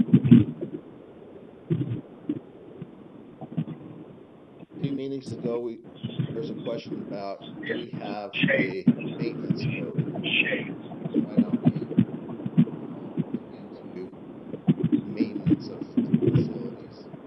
Currently don't have. That is something that could be considered if the board desires. Lack of permits, like we've discussed. The challenge with them is you don't fully understand the risk or the use of that facility until you're able to actually see what's there or see plans associated with it. And so that's where those for us create a level of uncertainty, because it may be okay, but until we have the opportunity to review what's going on, we're not certain. And so we work with that to try to balance that out.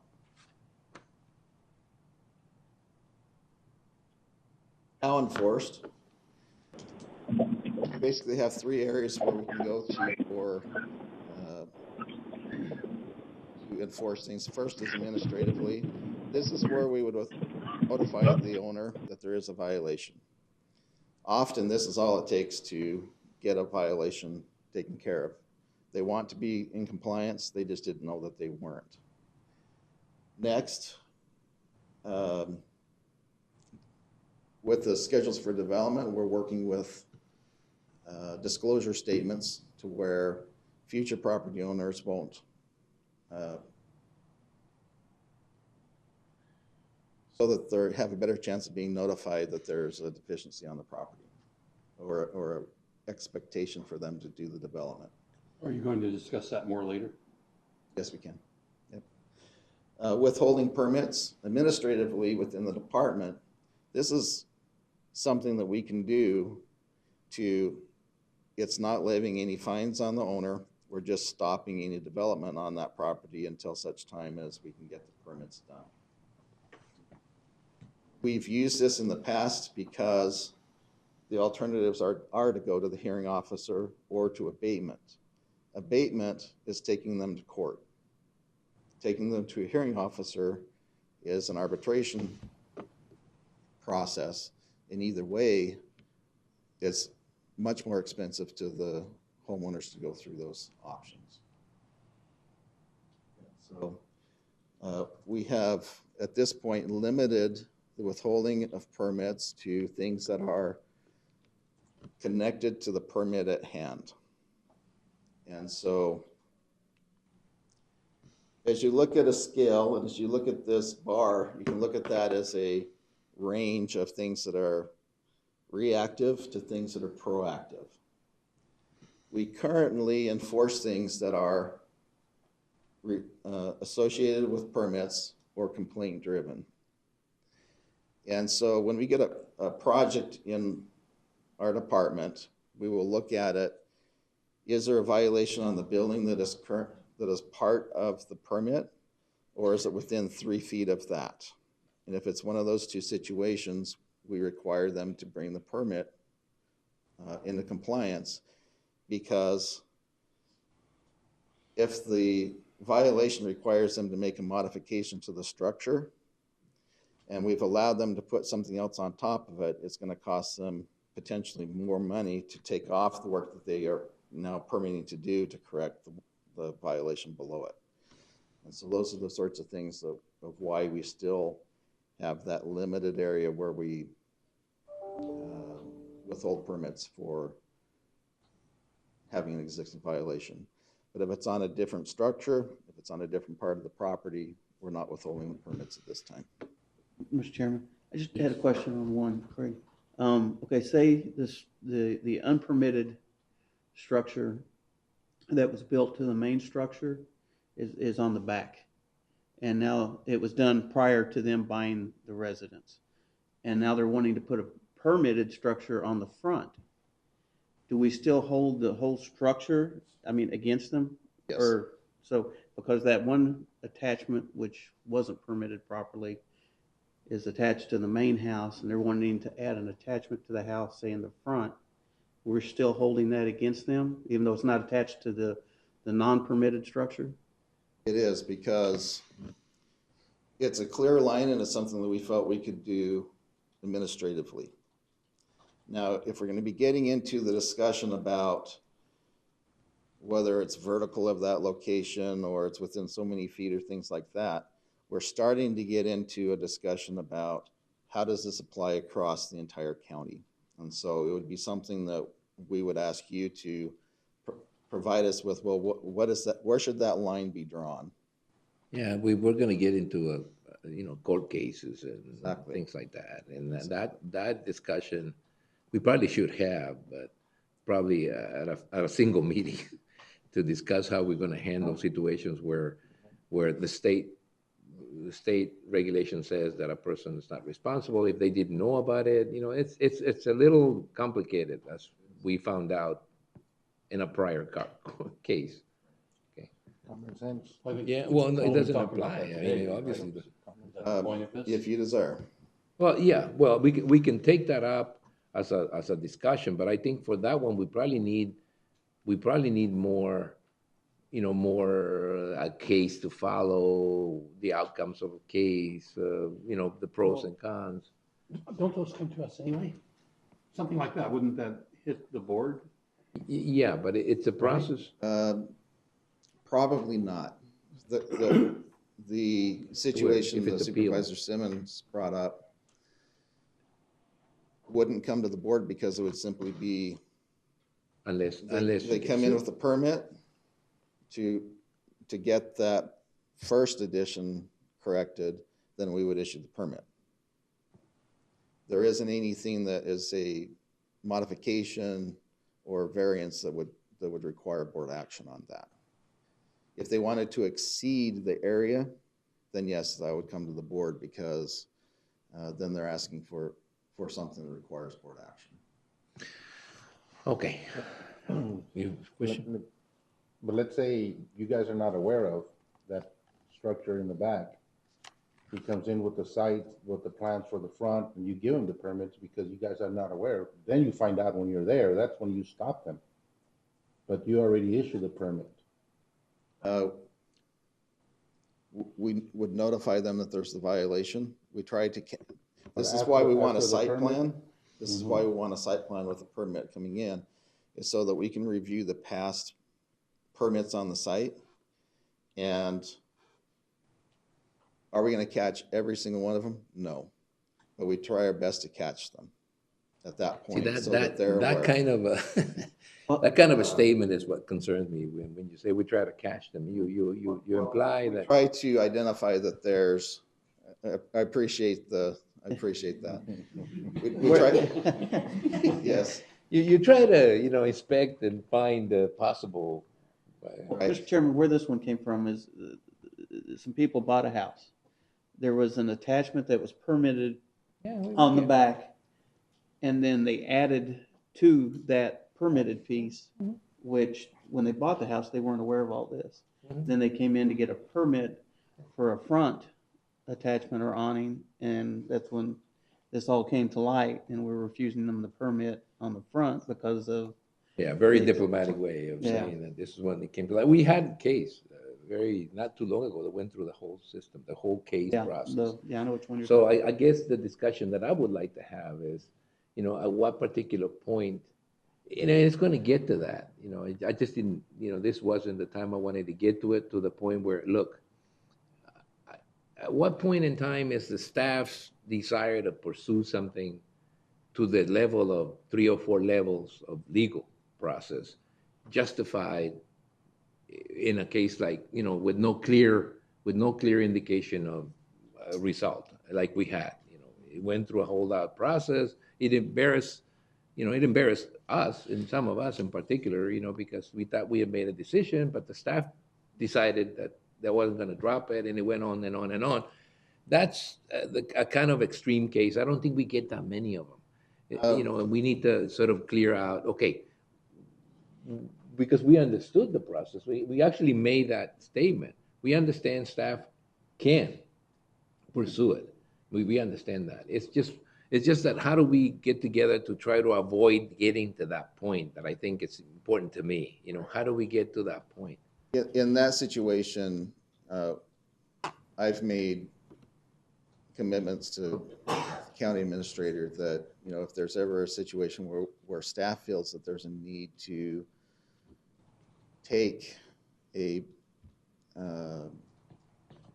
appeal to a superior court, that we'll consult with her before moving forward with that.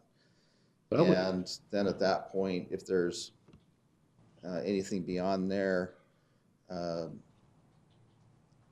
even bringing it back to the board if the recommendation is there to do that. I think it's great. I think it's fine. I think that what some of us were surprised about was the fact that it just sort of like it was like Jason, what is it? Jason, you keep killing it and it keeps coming back to life. Right. Friday the 13th. Friday the 13th. That was it. And you it's found like out Jason. about Jason in the grocery store. Yeah, that's right. Yeah, that was like you couldn't die, no matter what you did. So, I'm going to leave it at that because I think it's a humorous way of telling you. It was a little too much for me, but it's okay. Continue with this because that's. So, where our current level is associated with the permit. In the past, we followed a process which was we would identify violations if staff were in their normal course of duties. And so this is where I would recommend we get back to, because when we have a employee that is trained to identify professionally what's a violation and what meets code and what doesn't, for them to see it and not do anything about it goes against the integrity, it goes against the credibility that we have with the public. And so we would like to be in a situation where we are not patrolling, we are not going out of our way to find violations, but if something is glaring enough to stand out to staff, that they bring it back in and say, we understand that this is a violation, or we think this is a violation, and we can decide through the case process whether we develop that into a violation or not. That's where we have a problem. Yeah, I would say that just the particular, just the recognition that there could be, or there may be, because at the end of the day, we wouldn't know. I mean, it may be so obvious that you would be able to tell, common sense, we used to say, that, that you have a problem somewhere, but once you step into it, then it becomes the county's problem. Because now you have to take, a course of action. So, we discussed vacant homes, unsafe structures that, are so obviously unsafe. And, that we got one in County 16 and Extension Avenue B that's been there like, 10 years as far as I know. Yeah. It's in front of the mortuary. I don't even understand. But I mean, it's just sort of so obvious to me that common sense would tell me that thing's going to fall or something. But the point is that there was a reason why, we wanted it to be complaint based, because it meant that, we were getting involved because somebody, complained about it. If we get involved because we from the outside determine there's an obvious violation, I'd say that we need to take a look at that from the perspective of, hey, do we get ourselves into a situation that legally could be troubling, or that that may get us into a court case, or a case where I go back to those times where people used to tell me that somebody's treasure was somebody else's junk, and we we'd go in there and say, look, it looks like a bunch of junk, and the guy would come out, well, you know what, that cost like $15,000 or something, and it belonged to my grandfather, 20 years. It's just so much based on perception and opinion and stuff that sometimes it's a problem. I appreciate your position. I understand. I mean, we've had these discussions, but for me, here's how I view it. What you're talking about. We go out. A guy wants to put in new windows, right? Goes and gets a permit. We show up. Well, what's that shed? And so then the reputation is, well, don't call the county. They're going to show up, and all of a sudden you're going to have this problem. And that shed's been there for 15 years. I think we give the permit for what they're asking for. And then, you do have to use common sense, right? So if you see a great big shade put up and it's held to the ground with, skinny little anchors, maybe pegs or like nails, something ridiculous. Yeah, I mean, that could kill somebody. But a shed that's been there for 15 years and wasn't even put in by the current owner, all of a sudden the current owner trying to do things the right way has a problem. That's where I think, I have a problem. I think, more than just myself does, philosophically. That's kind of why we're here, is you're saying, we want you to go on the site, and we want you to go after this. But we don't want you to go after this. So we're here to say, where's that line? It moves. Well, the line is where it's pretty much common sense. Like I said, if a shed's been there for 10 or 15 years. Look, I get you guys. You're not designed for common sense. You see something and you're not. No, seriously. Inspectors are not designed for common sense. They're designed to inspect. I mean, we have to acknowledge that. I mean, a person, to me, that is common sense. But to an inspector, a violation is a violation. And he cannot ignore a violation unless he's directed to. And if he's directed to, what sort of a situation do we get into? That's the kind of quagmire that we get into, okay? Because in reality, first of all, we try to avoid it as much as possible by saying, look, you go there only if there's a complaint, okay? Don't go looking for stuff because you're gonna find stuff. I live on the county, personal example, I live on the county, County 17.5 Avenue A, and I decided to put in a little above the ground 18, I think it was like 17, 18 feet high. It's a above ground pool. I didn't have a pool then, and it was the summer. So I guess a county person went by there and saw the pool. So I got cited because, not cited, actually, somebody came over and told me I needed to put a fence around it. And I'm going like, might as well just tear it down. I mean, put a fence around that pool. But it was because somebody went by there and saw it. It's fine. It's good because it was for the safety of the kids. I mean, I understood why it was being done. But that is the way I understood it. It's not necessarily the way most people understand it, right? I mean, but when an inspector goes by and sees something that could be a health hazard, they're almost bound to take action. It's probably one of the most difficult things to give you directions on because we like to rely and say, well, it's common sense. Why would you guys want to do that? And you would go like, well, it's against codes. And there we go. Well, the challenge we have is common sense means different things to different people.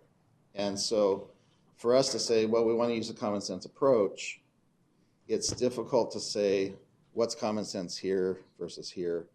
And so when we are able to define by code what the board feels is common sense approach to it, it provides us with the opportunity to say, this person's going to be treated similarly to this other person in the same situation.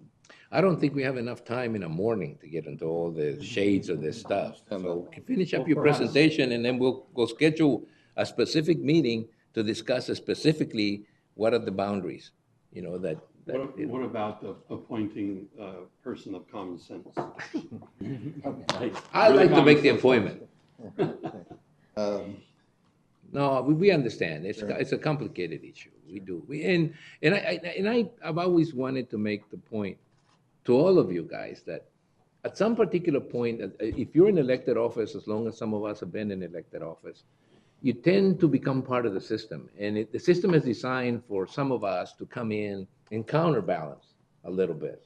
And sometimes that, over time, that we become part of the system and we don't look at things from common sense, from the constituency side. So don't, although sometimes it may seem like it's just a personal thing, it may be a little bit, but most of it is driven by the people who put us in office that, say, well, what the hell come on, Tony, you work at the store and you cannot avoid it. Somebody comes up to you and says, you guys are, and you try to say, look, I mean, they have a job to do, but our job really, as representative of the people, is to represent the people. And, it's not intended to be like a personal thing or, it's not. Really, it isn't. Although I sometimes wonder with Supervisor McLeod, but, I'll take that up another time. But anyway, that's an issue that I guess we need to get together and we need to have legal, because there's got to be some boundaries there that are not only technical, but legal of what you guys can do without getting into problems, into trouble, okay? And we don't want to get you in a situation where we're telling you, don't do this when you're legally bound to have to do it. Otherwise, your job is at stake, okay? Well, and let me go back, if I may. You probably remember when we had people from Development Services driving through the foothills looking for problems. But there was a time that existed. And we don't want to get there. No, I understand. And then when I was first elected a few years ago. More than two. At the time, it was our policy, if there was a complaint on a home, our inspectors inspected that home, the home on both sides, the home straight across the street, and the home behind. And board members, including me, were like, why are we playing zoning police, right? And so that evolved. So you can see there's been an evolution over time, and you can see which direction that's going. And so I understand, as the chairman said, it will be difficult, but I'm glad we're at least having the discussion. And I just want to say that, people want to comply, but when they hear about these situations that, from a neighbor, well, the county came over and they just, cited me for this, that's when we get people not getting permits, and then all of a sudden we have all kinds of issues. It's because we have that reputation. And it's not only the county, it's the cities. Same thing with the cities. I San Luis about the shade structure. We don't want to make And them you afraid. get a pretty clear sense of what happens when you start messing around with people. They push back, and it's just there has to be a balance here. I mean, we can't put aside common sense, and we can't put aside regulations. It's not healthy. There's got to be some balance in there, and it's got to be a word called flexibility. We've got to give you enough flexibility to deal with those issues in a way that you still deal with the public safety issue of it, the health safety issue of it, but you don't get involved in trying to micromanage a situation that really all it's going to do is blow up in your face or our face, which is worse. It's much worse.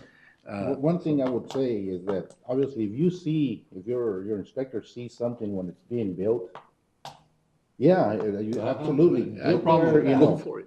Because if you wait till it's done and then you get there and say, hey, tear it down, and that's one of the things. I mean, we work with them since the beginning when we're telling you exactly the opposite of what the conversation was. We first told you we told you not to go looking for stuff. Now we tell you if you see something going on, go ahead. I get it. Bill, like you said, if you see something obvious, it's an example of what's confusing. What's confusing? No, not really. Because for clarity, what we're talking about here, I mean, I'm in full agreement. If you're the current homeowner and you have put something in without a permit, you are fair game because you made the violation. You didn't get a permit. But when you have purchased a home that contains a violation, who would ever think there was a violation? Those are the ones that we have a problem, or I have a problem with. Well, and the courts did too. I mean, they've made decisions based on some of the state law regulatory, and then they have made. They may not be a clear statute because I think it leaves a little bit to be desired, but the intent of that statute, I think to me, was obviously to protect someone that bought it unknowingly, that bought something that was done without a permit, and he or she didn't know when they purchased it that it was without a permit. That's the case that got all the way down to the courts, through the court system. I think I think what Supervisor Portia said a minute ago, it's the toughest thing for you guys to really, what are they asking us to do? To look away and not, do that? Or are they asking us to look into this? And those are the boundaries you guys are looking for. Because I think that what Supervisor McLeod is talking about, it's a lot easier for us to justify telling you, look, you leave that alone. That's something that's going to get us involved in something that's going to go on for a long time, and it's not going to have a good result.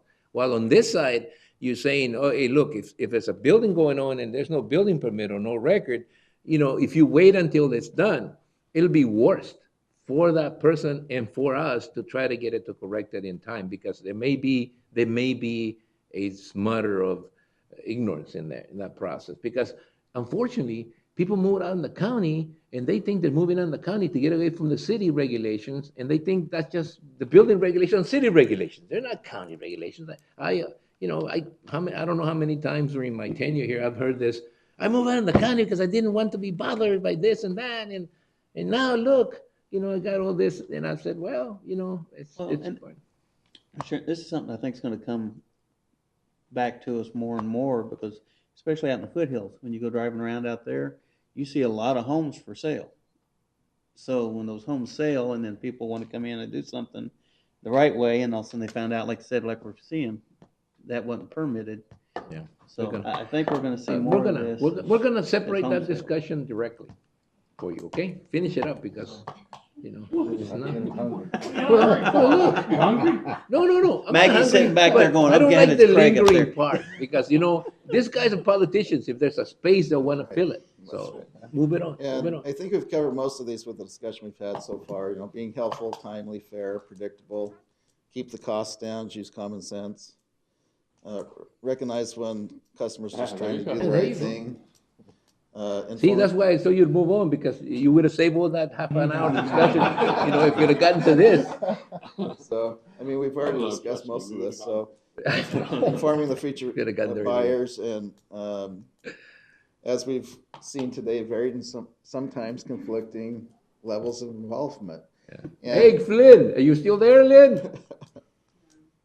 Oh, she's gone. Bad area. Probably fell asleep. And What's funny is you got Pat and Roger and Maggie are sitting back there going, "I'm glad it's Craig up there." You did it on purpose. I know that. That's right. And well, you had it. Feedback. Don't worry about that. That one you didn't need to put up. But we've just got a list here of some of the different topics that we've gone over, and just wanted to have those in front of you. So if there's anything else that jogs your memory of things that you wanted to discuss, it was here for you. And last slide of those. If there's any changes in statutes, we are working with the Planning and Zoning Commission Subcommittee to work through some changes to zoning ordinance there as well. And then our next steps, we'll continue to enforce the ordinances and standards as they're adopted until such time as we get them modified. Okay. It's the direction we have. It's good. We're doing the things that we can administratively, but we are limited to a certain extent that when the current zoning ordinance says we do something, that's what's been adopted. Yeah, I know, it's fine. I think we've heard quite a bit on the topics of what would like to be changed. We'll be getting those back to you. We'll continue to seek public input and build relationships. If you have people come to you, ask them to please come down and talk to us. I would appreciate talking one-on-one with people. Gives me the opportunity to hear the specifics of their case and to understand better about what we're doing and the impact we're having. And we'll continue to identify areas where we do have conflict and try to find resolution to those items. And finally, we'll be bringing back alternatives to address your feedback and those conflicts as we see them. And anything else that comes up, please let us know. All right. I have a couple things I took notes on. Only one thing, man. You're limited to one. Okay. Just make it two. Combine these. One of them is retention basin maintenance. I know you said we don't do any maintenance, but you see retention basins filling up with a lot of plant matter. Sometimes people have dumped into them, and so the amount of retention is reduced by all of those things, or the amount of water to move through a retention structure is diminished. Just in case in point, real easy to see all the time is right there at the corner of Pacific and 16th Street. You see all that growth in what should be their retention area. While I like to leave people alone, have we considered whether or not that's something that we should be doing?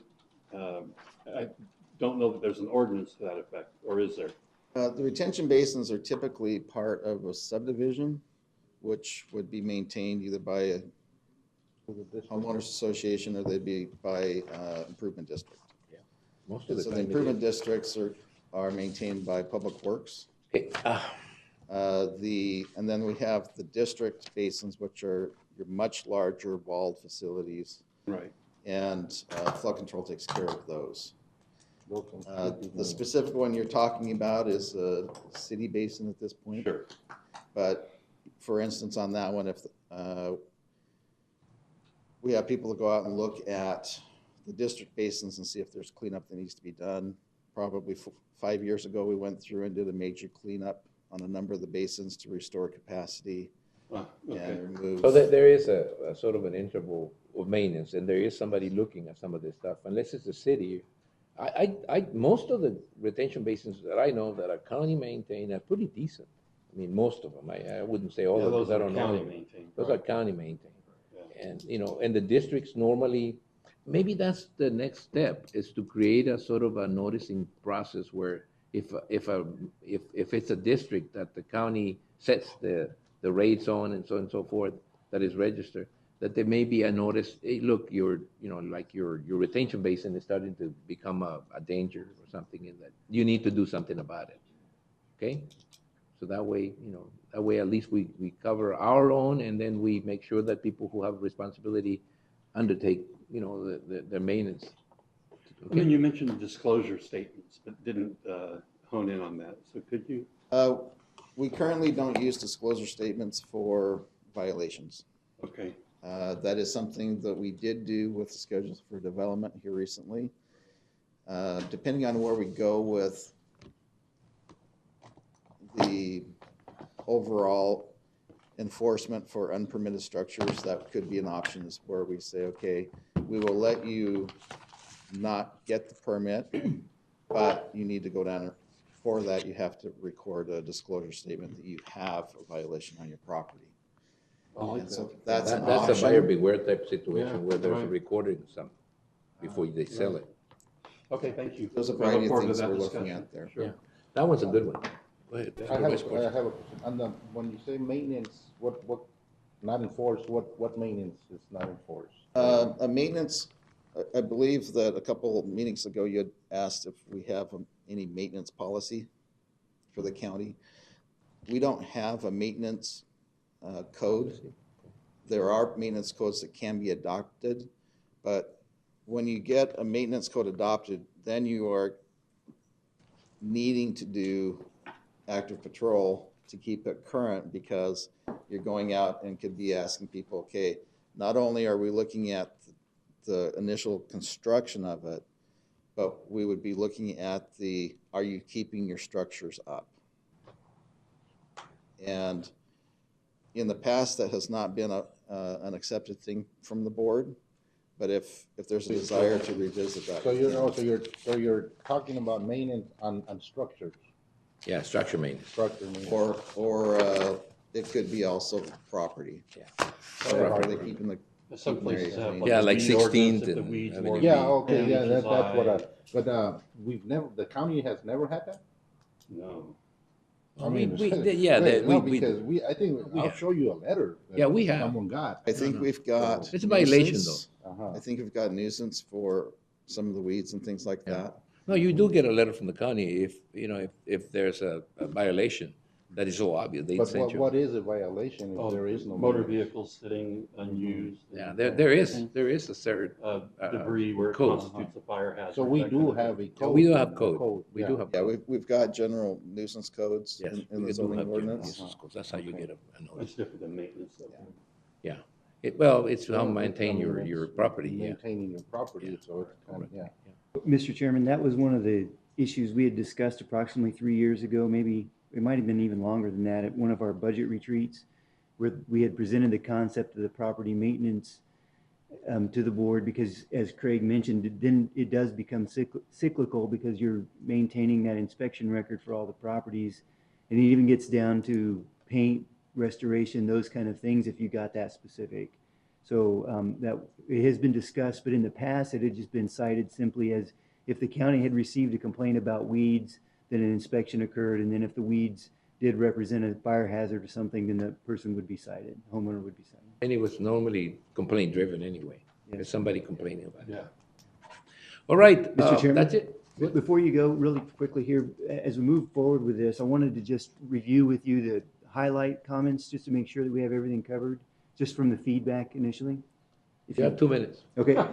The first one was talking about site plans where there's a structure on the property, and there's a subsequent permit pulled to make sure that the county was helpful in reviewing that versus just simply withholding permits because there was something that was not permitted on the site. The other one was making sure that there was a process that the board would be informed of cases that go to Superior Court or Court of Appeals or progress through the system. The third one was an identification of violations by staff that are not generated by a specific complaint, and trying to find out what that common sense approach is for when a staff member identifies something on a site that represents a health safety hazard versus something that's just it doesn't represent an imminent threat to health, safety, and welfare, which kind of went to that common sense discussion about what the boundaries are between enforcement from a legal standpoint and then just from a code specific standpoint. There's another one, the board would like to review how that can be done with flexibility defined again to ensure public health versus that micromanagement concept that could be interpreted. And then the last one was that retention basin question. So. Yeah, I think he answered that. Yes. And then the other one was the disclosure statements. Oh, and let me, Very interested in that. yeah.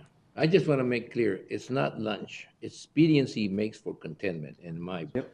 So it's not lunch.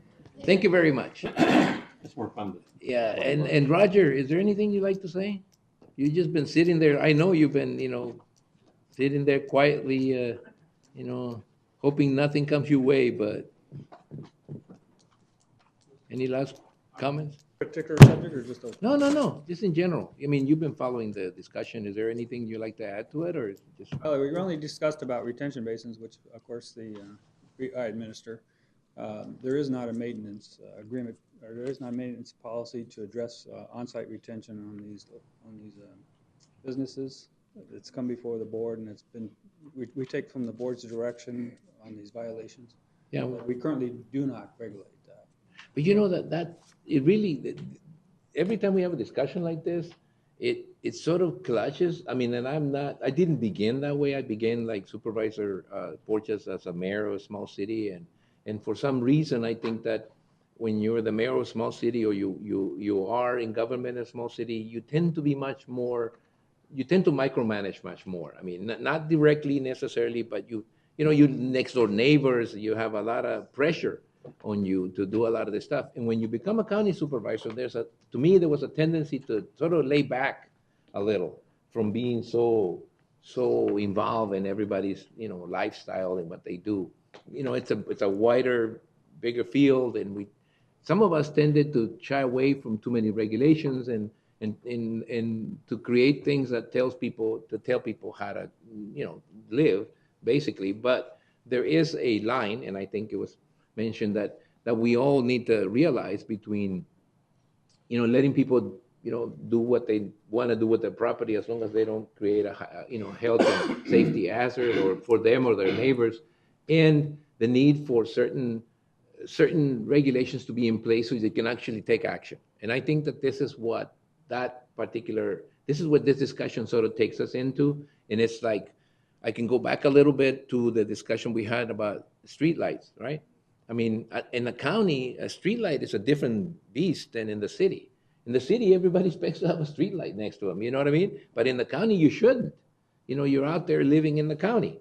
So, you can't, it's very difficult to tell people, like, we don't have a streetlight system, that it has to be put in place or whatever. We don't have a sewer system operation.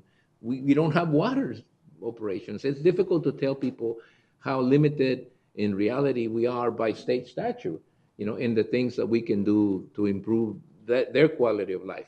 At the same time, I hope everyone here realizes the need to have something to guide you through those processes when you need to take action. And I think I'm trying to find that balance where we give you the tools to do what you need to do. At the same time, we tell you, try not to use them too much.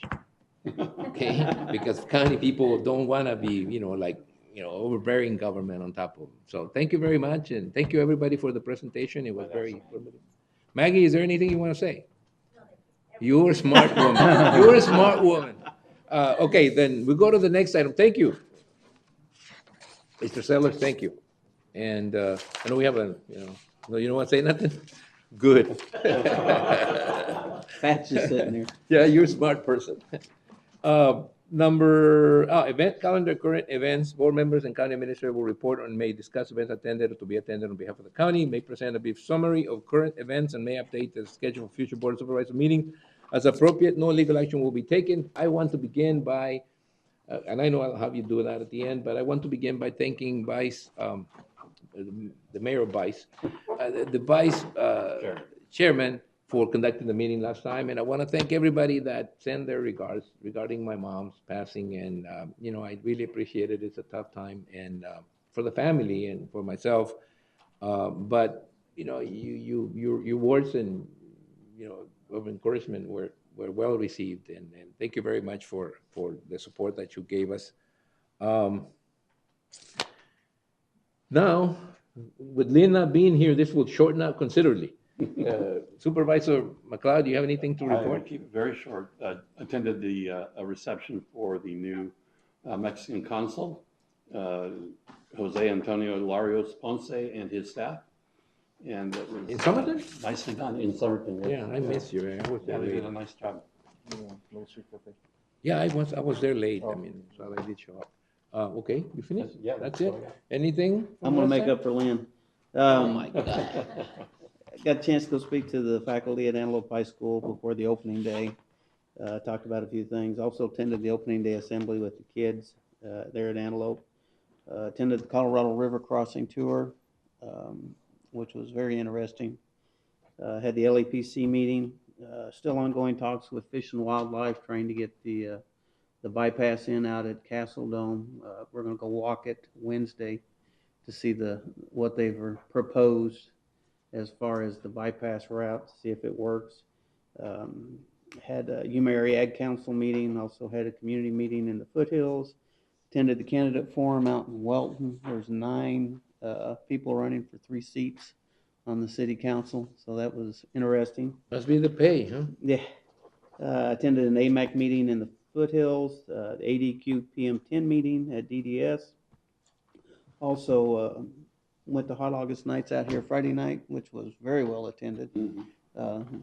Good time, and spoke at the Arizona Department of Housing / HUD dedication in Walton, where a new family was getting a new home, and that was really neat. I have a question for you, Supervisor Simmons. You mentioned the bypass road. You said they. Who is they? The property owner out there, or Fish and Wildlife, from what I understand, they have a proposed route marked. We're going to go out and look at it because there is a contractor that has agreed that said he will put the road in at no cost to the government and maintain it for 5 years if it's a common sense road. They're trying to keep it high on the high side where it's low maintenance, using current 2 tracks and roads that are out there. The route the route that we would like to see is very easily maintained, and it could be put in a day to 2 days, and we could have the bypass in and it's done. Some of the route that Fish and Wildlife was looking at took it through some washes where you would need heavy equipment to put it in, and we're kind of fighting against that. One, because of the maintenance issue, and another one is if it's what we're thinking, it comes very close to the property line with the Hull mine, and we're trying to keep a buffer in there. One, keep dust down from going into the attraction, but also to make it easier for maintenance to be done, and where the washes, when it rains out there, won't destroy the route so much. So it's an ongoing process. Yeah, and there's plenty of those issues out in your district. So get trained on doing them. Supervisor Porches? I just want to say I attended the Border Counties Coalition meeting last Thursday, and I was pleased to hear that there is some CBP officers coming our way, so that's good. Hired to come over this way? Yeah. Well, they're still working on it, but there's some already in the pipeline. Yeah, we're building a couple of extra tunnels out there. Well, anyway, let's go back to, just a report. I already said my report, so I'm done. You go ahead, Paul. Mr. Chairman, members of the board, the only thing I wanted to announce was that early board starts today, so we'll be processing early ballots. And just a reminder that August 28th is rolling right up for the primary election. Yeah, we're very aware of it. Well, is there nothing else? I'm going to close the public, what do you call it, the call to the public, and cancel the meeting. Let's cancel the meeting. Thank you very much. I'm so happy we didn't need any legal advice.